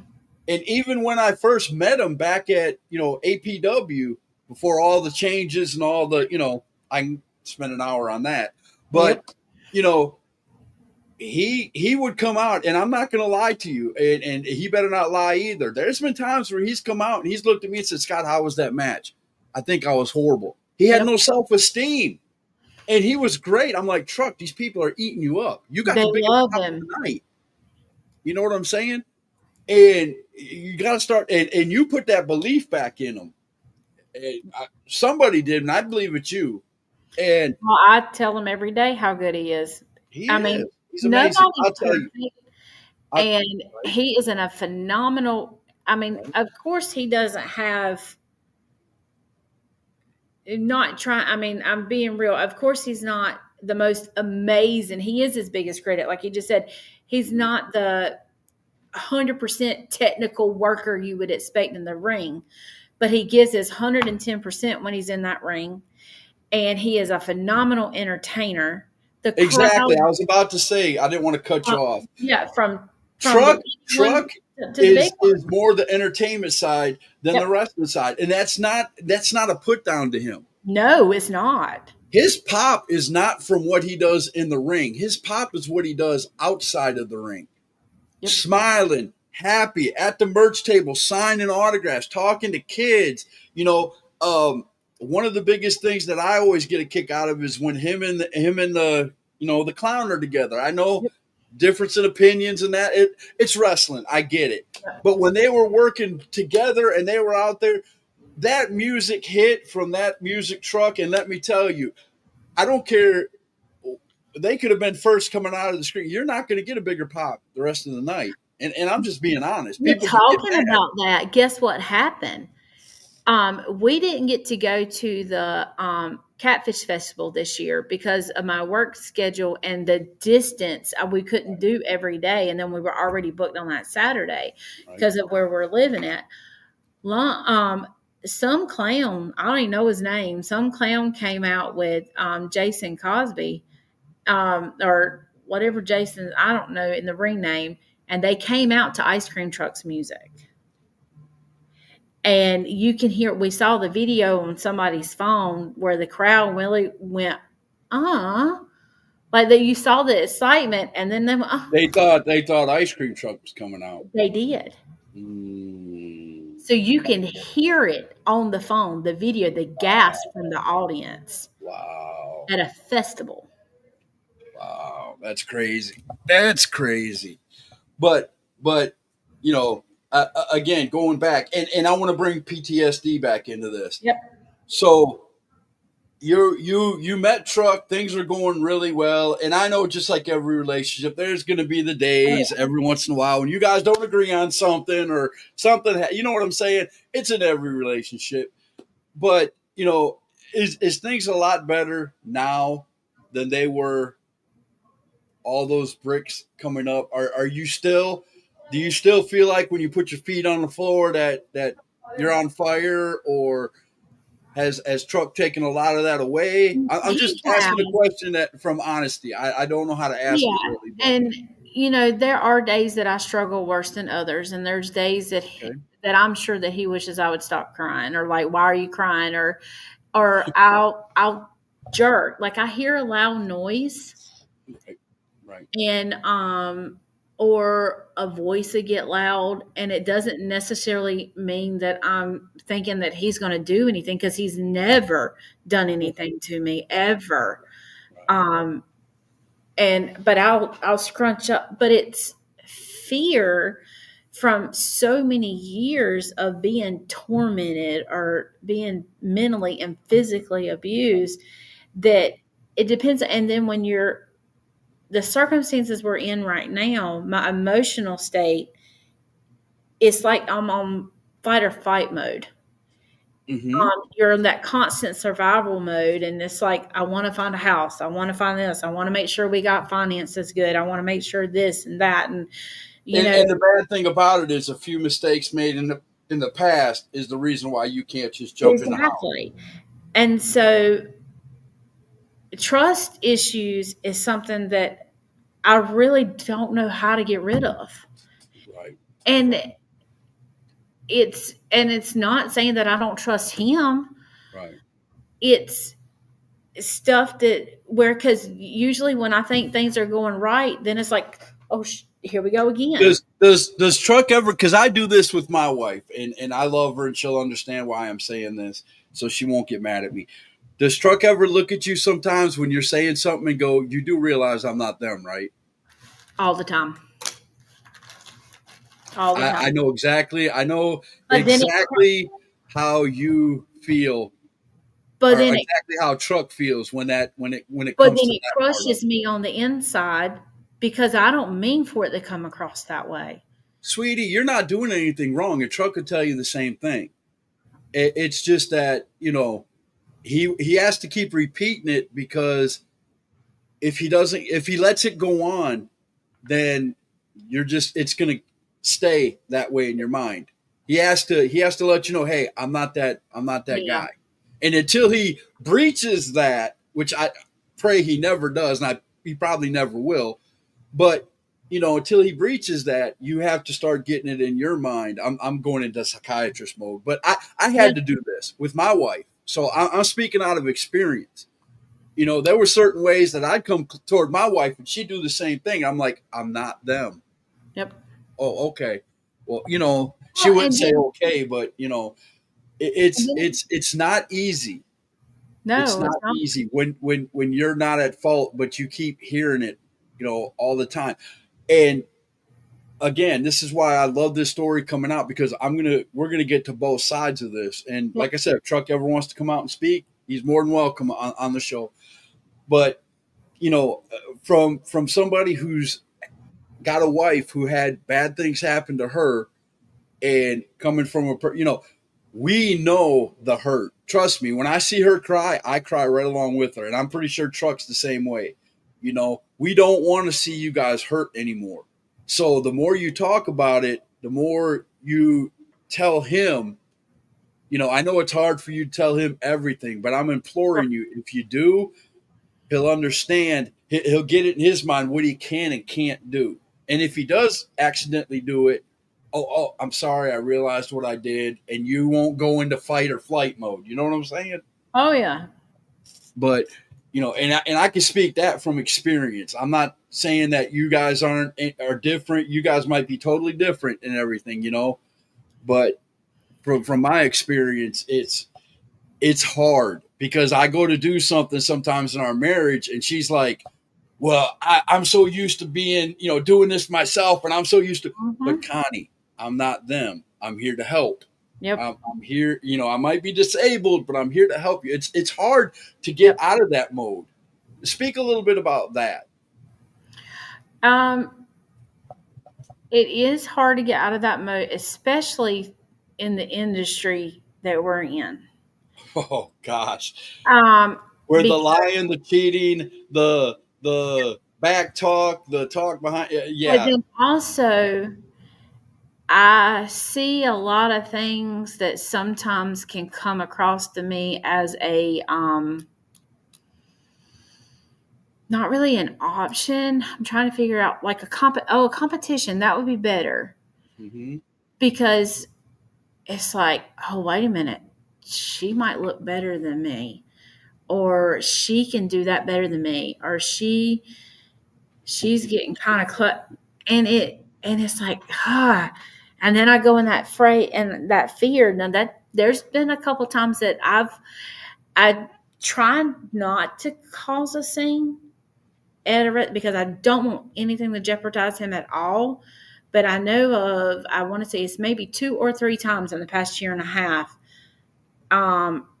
Not recently. It was more closer to the beginning that I literally walked out and slammed the door because I literally thought he was trying to date somebody. But it wasn't that he was. It's just I'm always thinking in the back of my head from somebody You that, were seeing what was going on in front of you, and you were relating it to back then. and I overthink a lot of things. Right. I do. So I'm one that I do a lot of side hugs, for example. I'm not going to run up to a wrestler, even before Truck and I, and go jump and give them a big hug like that. I'm like, that's not okay. I don't think, and I'm one that like, People don't know how to take me because I'm a hugger. I show up at a show, and, or, and people I meet for the first time will go to put their hand out, and I'm like, I'm a hugger, and I grab them. and I'm a hugger too, but some of these people, Right. I would be really right beside him, and they would come up to him and try and have a whole conversation with him and hug on him, and then walk away. And I'm like, Girls. yeah, like who's that? Like, Wow. Introduce me at least so I know who they are. And if you don't know who they are, try and fake it off. Like so I would take that as I'm like, who are these ladies? Right. Trying to be all over my man. Right. But yet I know too, there's a lot that are just fans. So I'm still learning and I'm working on that. But coming from so much trauma in the past, where females especially were a huge competition. He said, I don't know him either. I think There's sometimes that he's like, Truck is the person that if a fan comes up and gives him attention, he wants to give them attention. He So he does. can see them as a fan. I don't think it's, Yep. but I get what you're saying, where the bricks have been laid, the bricks, and I we know all too well. and I don't want to be that way. Like, Right. I don't want to. But we hear feel horror that stories way. all the time, Jesse, about things that happen in wrestling like that. I mean, I'm not going to name names. I'm not going to say, Exactly. but we've had stories come out of APW, out of that building, just Mhm. that, would blow your mind. Well, Whether and true or not, just the story being out there. Well, And and no matter how much I've said it on podcast and said it out in the open, and he has too, I run the American Diesel dump truck social media pages. I don't run Chris Thompson's page. That's Right. his. Right. So there's a lot of stuff in inboxes. I'm like, what are these people doing? So I'm like, But he doesn't hide anything from you, right? He just no, like, here's my phone, whatever. no. So there you go. There you So, go. but I mean, but it's still, and that's what I'm saying, for going through so much stuff for so long. I know how to sum this up.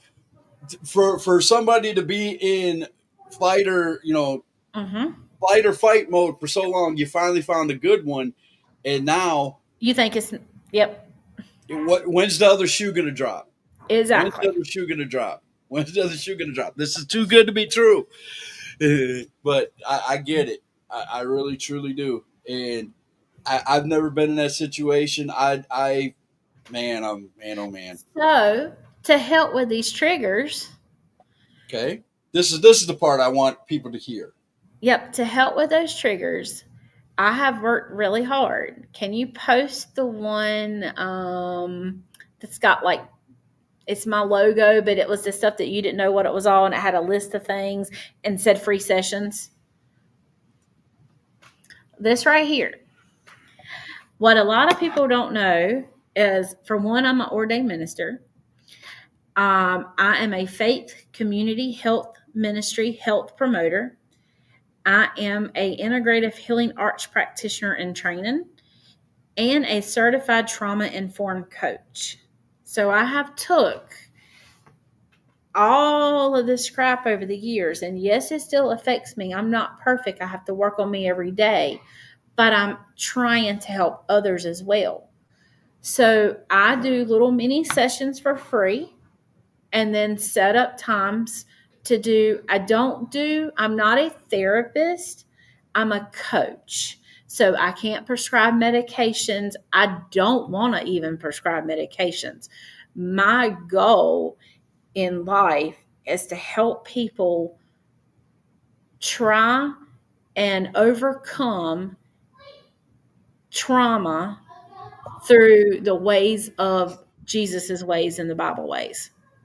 Right. So I do things like teaching them affirmations, like simple things to say. Love of nature. One of my favorite things to do is, Truck, I tell you, I love to go swing on a swing. It takes me back to childhood, but I laugh. Sometimes I'll get emotional, but I'll laugh too, and I let out all the feels, and I take myself back. I love getting in a swing and swinging. There's another way of saying that. And I tell my wife this all the time. When I get depressed, I go to my happy place. Yep. I go to my happy place. I think of, things in my head, times that I've had in my life that are happy. Like I'll tell you right now. And on August the 9th, I'm going to be going in to get a shot in my back. Okay. Like an epidural, for better purposes. It's just like an epidural. I've heard stories, and the doctor even told me, he's been doing this for 15 years. He's never had a problem, blah, blah, blah. But I heard the one doctor tell my wife, when it came to an epidural during her pregnancy, that if he messes up one centimeter one way or the other, you can be paralyzed. I'm scared to death. But I agreed because my wife wanted me to get this. And when I get on that table, I told her I'm going to close my eyes and I'm going to go to my happy place. Now, I'm not going to tell anybody what that happy place is, because that's mine personally. I don't even tell my wife. So, I go to my happy place, and until he says, okay, Scott, we're done, that's where I'm going to be. So I can understand, what you're saying in stuff like this. And you can train yourself to do stuff like that. I do. Go ahead. And I'm not, and like I said too, I'm not perfect at it either. There's times that I can't get it out, and No there's times coach is perfect. Not every coach in sports wins every game. So but what I love about Truck is Truck will be like I'll come in from work and hey Nick, and I'm like, I gotta do this, I gotta do this, I gotta get this done.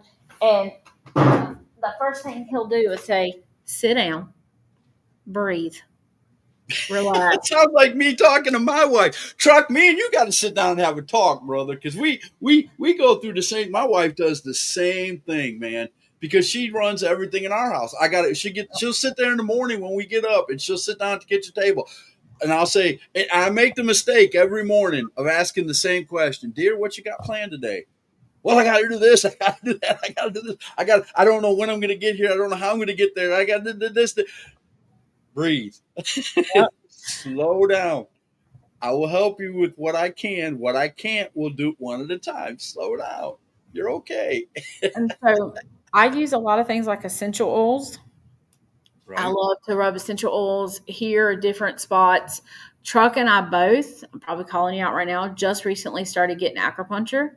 We're both going Right. to a holistic doctor. And I want to make this perfectly clear when she says essential oils, y'all get your head out of the gutter. That Yeah. just means you're rubbing the oil and it Like lavender calms you down. like the smelly stuff, like the perfume like stuff. It's like so essential oils, but and also like on the temples, like if I have a migraine, I can put peppermint oil. I use to people and tell them the right ones to use at the right time. Sometimes I just look it up to figure out what's going on. Then sometimes I use my intuition to guide me on what they need. I also make holy anointing oil. I do not have any in stock right now. When I had my storefront, I kept it in stock religiously. But then again, too, when I don't have a storefront and don't have that kind of volume of traffic flowing, but if I have people that would like to order it, I will start back doing it again. And I use the ingredients that is in the Bible, and the ingredients are listed up there. So Let me show that again because it is down there. It right under the dollar amounts. It says holy anointing oil ingredients, and it gives all the ingredients right there, right out of the Bible. and I hand mix it myself and blend it together, and it gives you the scripture that it came from. So that's my goal, and that's what I said. So I'm still going back to God and doing, even though I'm not in the church building every day, where 2 or 3 or more are gathered. Right. You got We've established that. We've established that. Yes. So I love using things like that. And I'm going to interrupt you again because again, if I don't say it, I'll forget it because of my health and my issues. Truck honey, where did that come from? Gotta ask. Because I've got an engine outside of my driveway that really needs smoothed over. I'm just saying. Let's put it this way. Some man, and I will name drop this, Mr. Carlton Barber, Okay. decided to screw me out of some money. Okay. After a month and a half of working, and I'm sure you've heard it on a bunch of podcasts, and now you're seeing a lot more. We did a podcast. Yes, Yeah. I came on a podcast. Yeah, you Yes. did. You were phenomenal on that podcast, joining in with us, and we really appreciate it. And the proof was out there. The dude still owes me money. Yes. Well, he sells honey. Okay, supposedly for his. More of this is coming out later. Well, Okay. as a joke, we said, I use my creative magic between Truck and I talking, because we'll talk about it, then I'll design it. And we said, let's just put out a poster about diesel honey and making honey. It was his idea. He named it. At first it was all for fun. Okay. Well, now we really are selling honey, and it will be in stock by the Snoo Show on July 26th. So you found a distributor of honey that would help you jar And up we're gonna honey and put put your own our- labels on We're it. gonna And put diesel honey. Jesse's Mindful Creations logo is going to be on it. We have already gotten pre-orders coming in, and people pay for shipping, Scott. You got presidents out there giving you props and things like that. Come on now. No. As a matter of fact, I there's fell out. you know I what? fell You out know, when I saw that stuff. That is Trump has amazing. Donald Trump has sent another one that's actually a little longer. That's going to be out tomorrow. So be on alert Oh for my that. goodness. I mean, he'd already Oh done my one. He's done goodness. another one. Okay, We you have got to hot explain. honey. You got to explain this to me, Chris, or you can too. Either one. What is hot honey? I know what traditional honey is. That's just honey that It's comes out of a spicy. bee's butt. It's But got a what is little bit of what a is hot kick. honey? It's got a little bit of Cajun in it, so it's got a little bit of a kick. Some of your wing places now are selling hot honey chicken, and I want to say like KFC's doing a hot honey now, wings and thing, or some of these wing places. It's Okay. starting to become a thing. So we're just starting out with So basic. it's kind of like a little hot sauce mixed in with the honey. Yeah, kind of. So what we're doing is two sweet heat. Yeah, it's I'm going to say this out of love, Chris. Sweet heat. Oh my God, it's good coming from a fat man. Well, Yes. it reminds me, like when I go to Bojangles, Lord, I'm making myself hungry. At Bojangles, the chicken strips, Right. the Cajun chicken strips, Right. I actually put honey on that, Right. but I put traditional honey on it. But it gives that hot honey taste. I got you. I So got you. I see what you're what- saying. I'm going to try that. Yeah. When So you what- guys get that stuff good and going, and you got a supply in, let me know. I want to come Well, and the get a bottle. supplies are going to be in by the end of this coming week, Okay. and so everything will be in stock by Gastonia by the July 26th show. Okay. Let me know. Let me know. Send me okay. a quick message saying, Scott, it's in stock because I'll come So get we're some. doing it's 2-ounce jars for starters, or Right, just right. starting small. Hot honey, traditional honey. Oh, you good? I want to buy a bottle of hot honey. I want to try it because you Nice. guys will tell me what it is. So You got it. So, like I said, it started out as a joke. Harry, we appreciate you, brother. This is Harry Yeah. Armstrong from Straight Up Wrestling Show. You guys, another great wrestling podcast. Go over and check out Harry and Chris as they do Straight Up Wrestling Show. They cover Raw, SmackDown. They do Indies. They cover it all too, guys. Thank you, Harry, for showing up, brother. I appreciate We it. appreciate it. Thank you. So, like I said, it started out, and that was kind of also the thing with the senator. But now we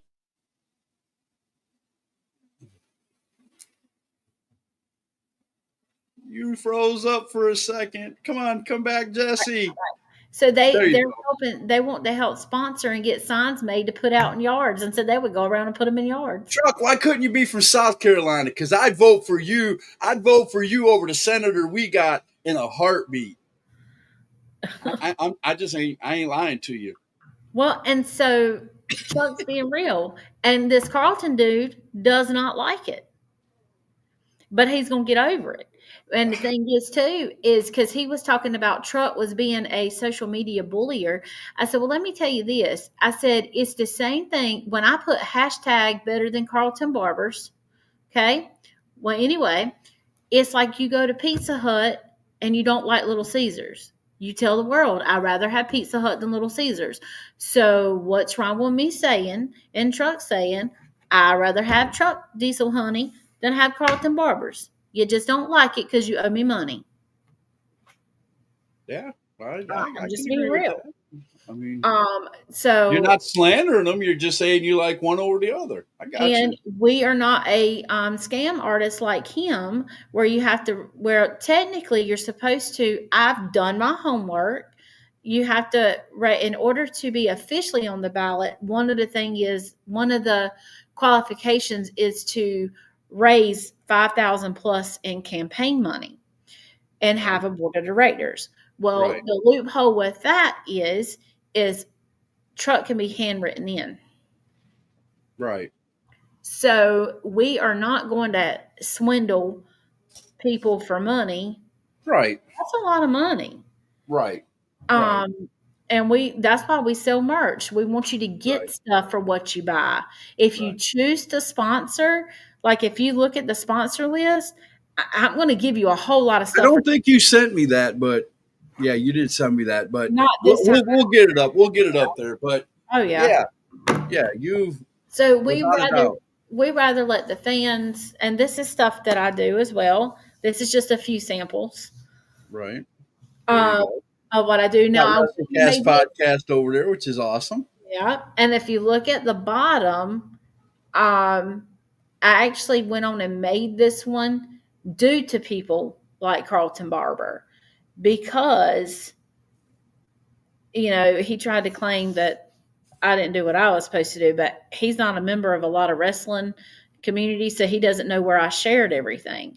But then he also took my My dad's got to ask this: Republican or Democrat?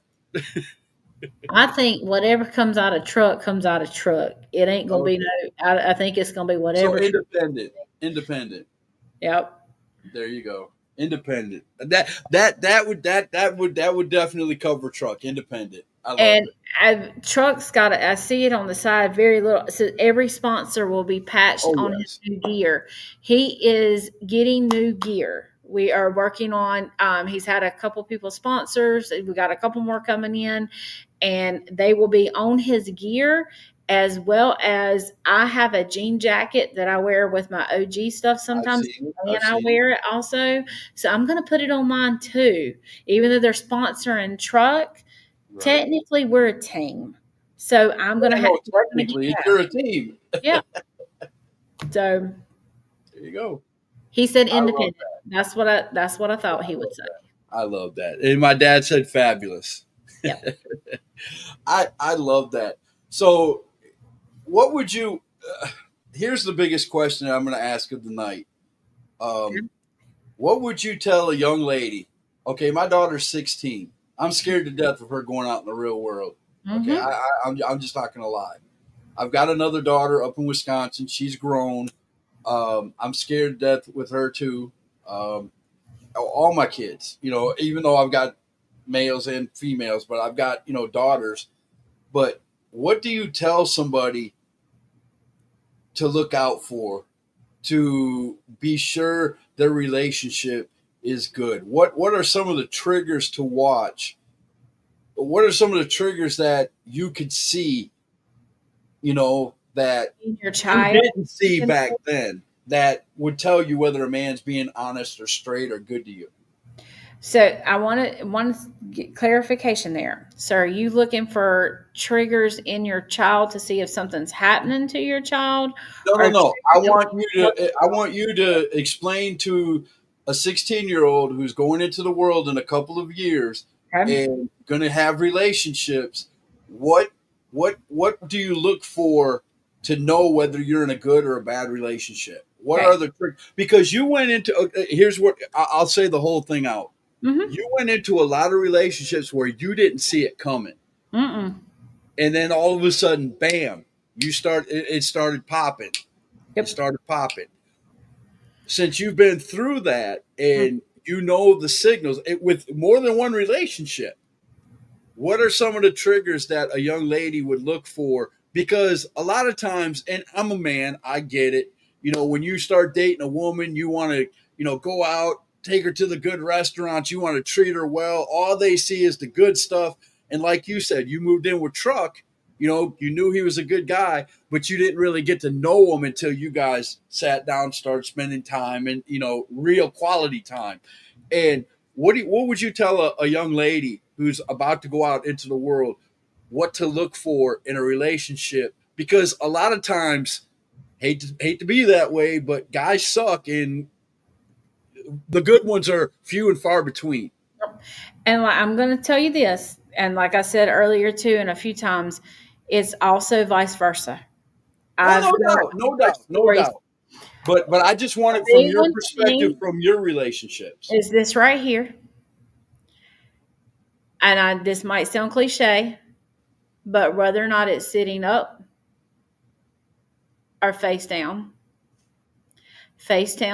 is a red flag. Not always, but can be. Because it means they're automatically trying to hide something. Right.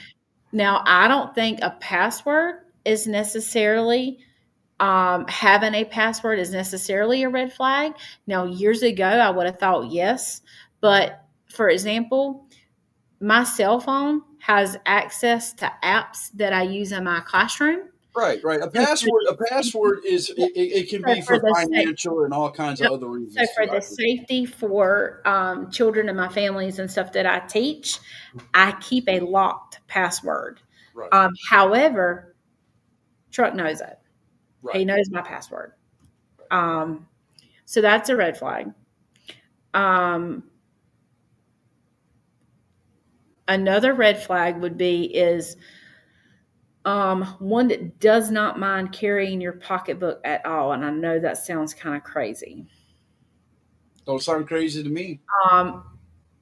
Like growing up, my dad would freak out. Like he wouldn't touch mama's pocketbook. He didn't want to have nothing to do with it. And for years, I thought it was because people would think he would be feminine if he touched a pocketbook. Right. Well, no, actually, and I wish I had the research on me, but I've seen research that the men that do not mind, not all the time. Okay. So, like I said, this is not 100% of the people. Right. A lot of the people, of men that will that don't mind, holding a pocketbook for their other half, unless they have an injury or something.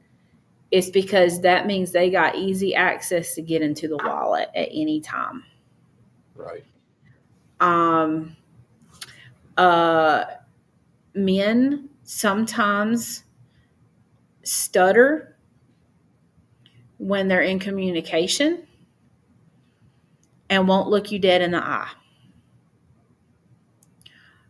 Also, men will, and women sometimes, if they're doing something wrong behind your back, they're going to get angrier and more hostile with the one they claim they love and are with.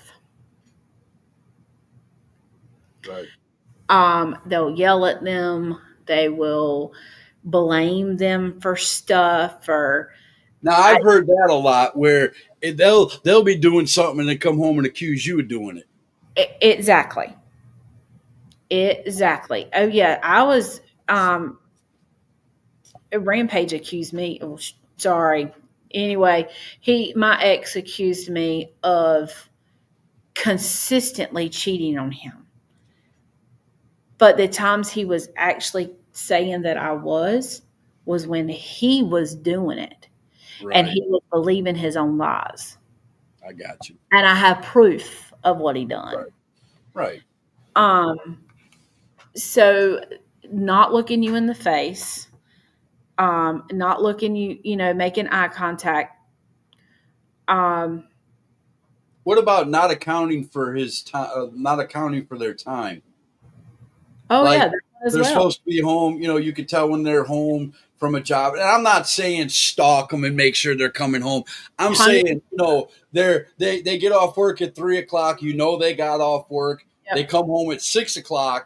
And when you ask them where they've been, oh, I was at work. No, you weren't, because I called you work. Now, what's the truth? No, I was at work. They just didn't know I was still there. Blah, blah, blah. You know what I'm saying?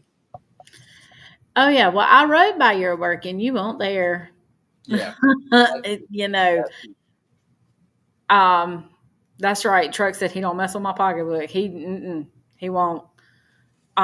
Yes, I didn't put this up from Dad. Yes, this is a rule in my house for all my daughters growing up. They'll all tell you, you're not going out on a first date unless you bring them home to meet us. Me and my wife. When they're that young, it's kind of harder when you're an adult.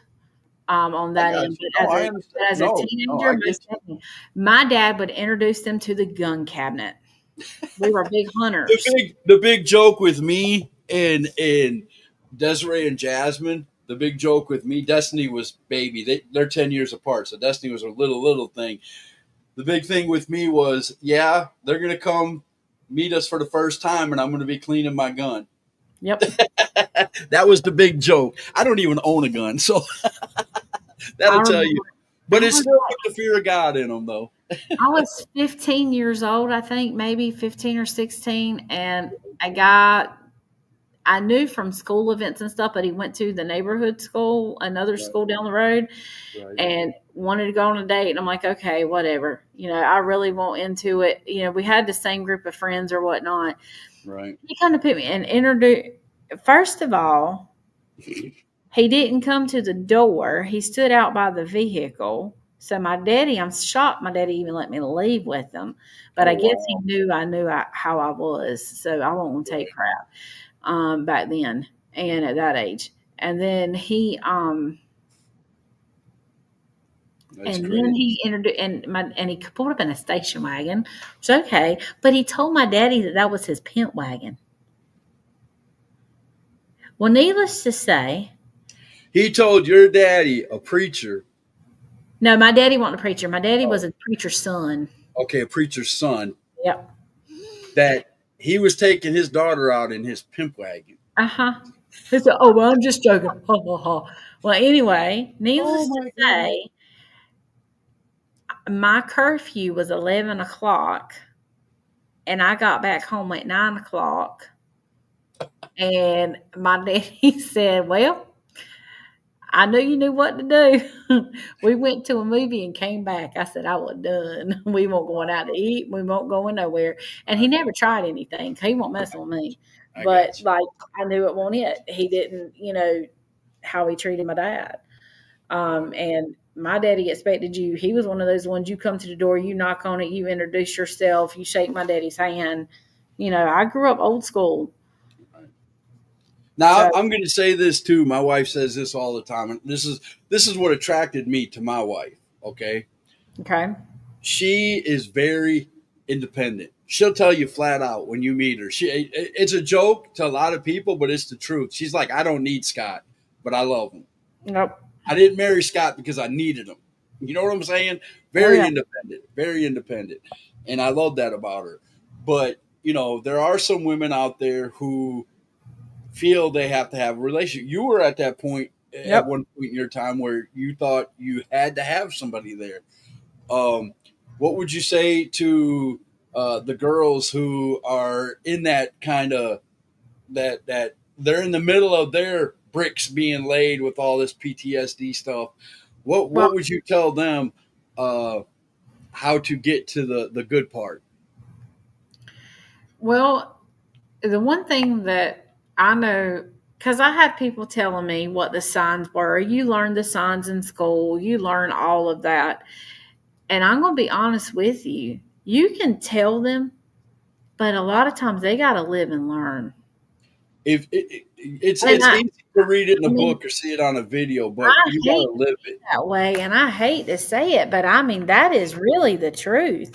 You still tell them, still put it in their mind and tell them what the signs are and what to look for.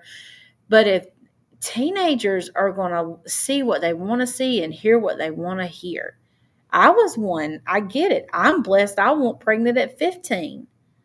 I mean, I really. Right. And I grew up in the church. I grew up in a normal family household. My mom and dad were always together. Both sets of my grandparents never separated. I was in a traditional family household.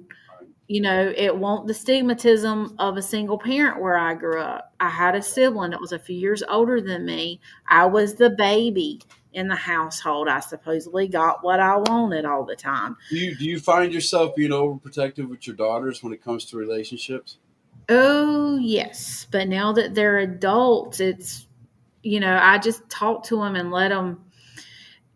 I know that they'll say, Mama, I know. Mama, I know, or I don't want to talk about it. And I've gotten now, for years, I would force them to try and talk to me.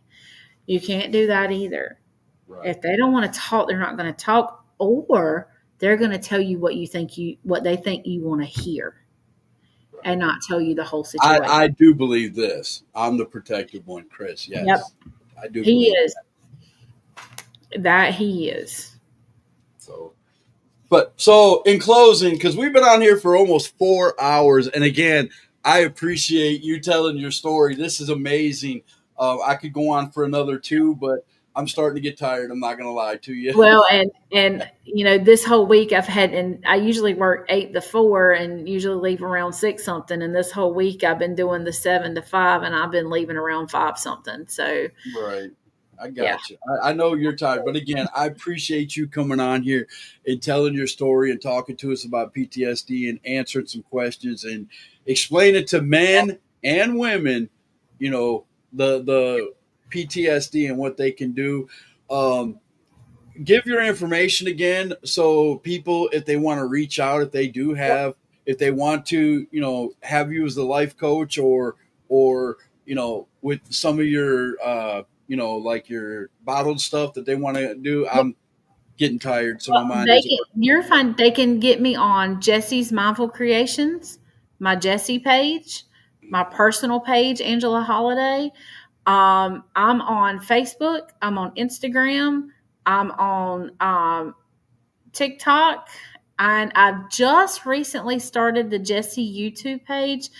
I'm trying to, we've been adding a little bit of American Diesel dump trucks. I started his. I'm trying to get familiar with it. For years, I just went on YouTube and just scrolled like I would TikTok.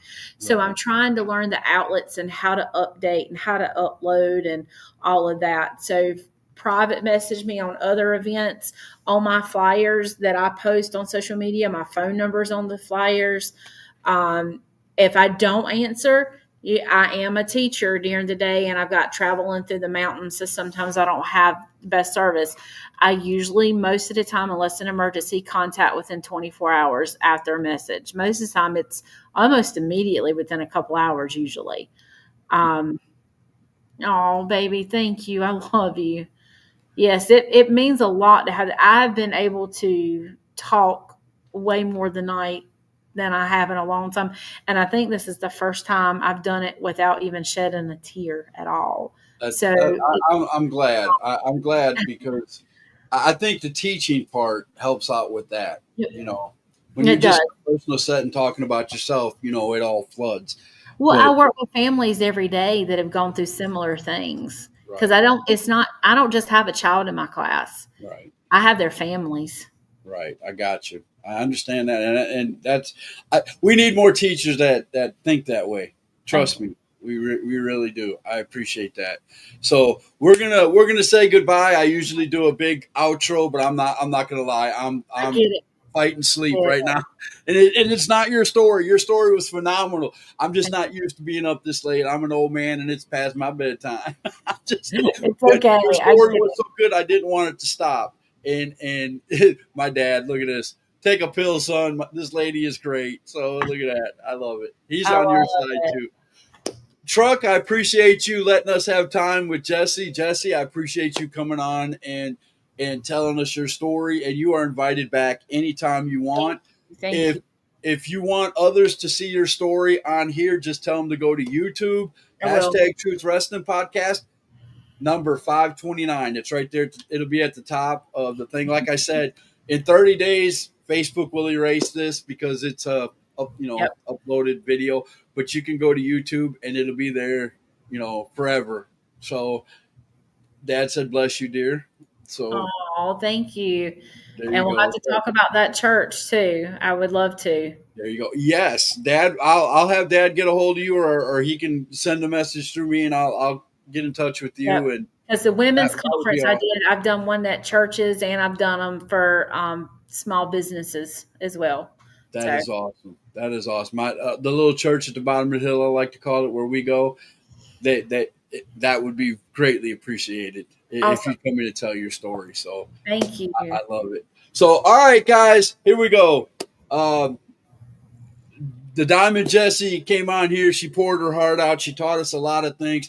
PTSD is nothing to play with, ladies and gentlemen. If you have any of the symptoms that she talked about or any of the stuff that's on the pages that we put out, please go seek help. Don't think that there's nobody out there to help you. Somebody will listen. If you go to somebody and they say nobody can help you, keep trying, because you're You're going to get to that one person that knows the information and they're going to get you help. Yep. And that is the hashtag truth. We'll see y'all later. We'll see y'all on my next show. I'll have it posted when it happens. I don't have anything posted yet. Yep. So We'll see you then. Have a Thank great you, night. guys. Hashtag Truth Podcast. Hashtag Truth.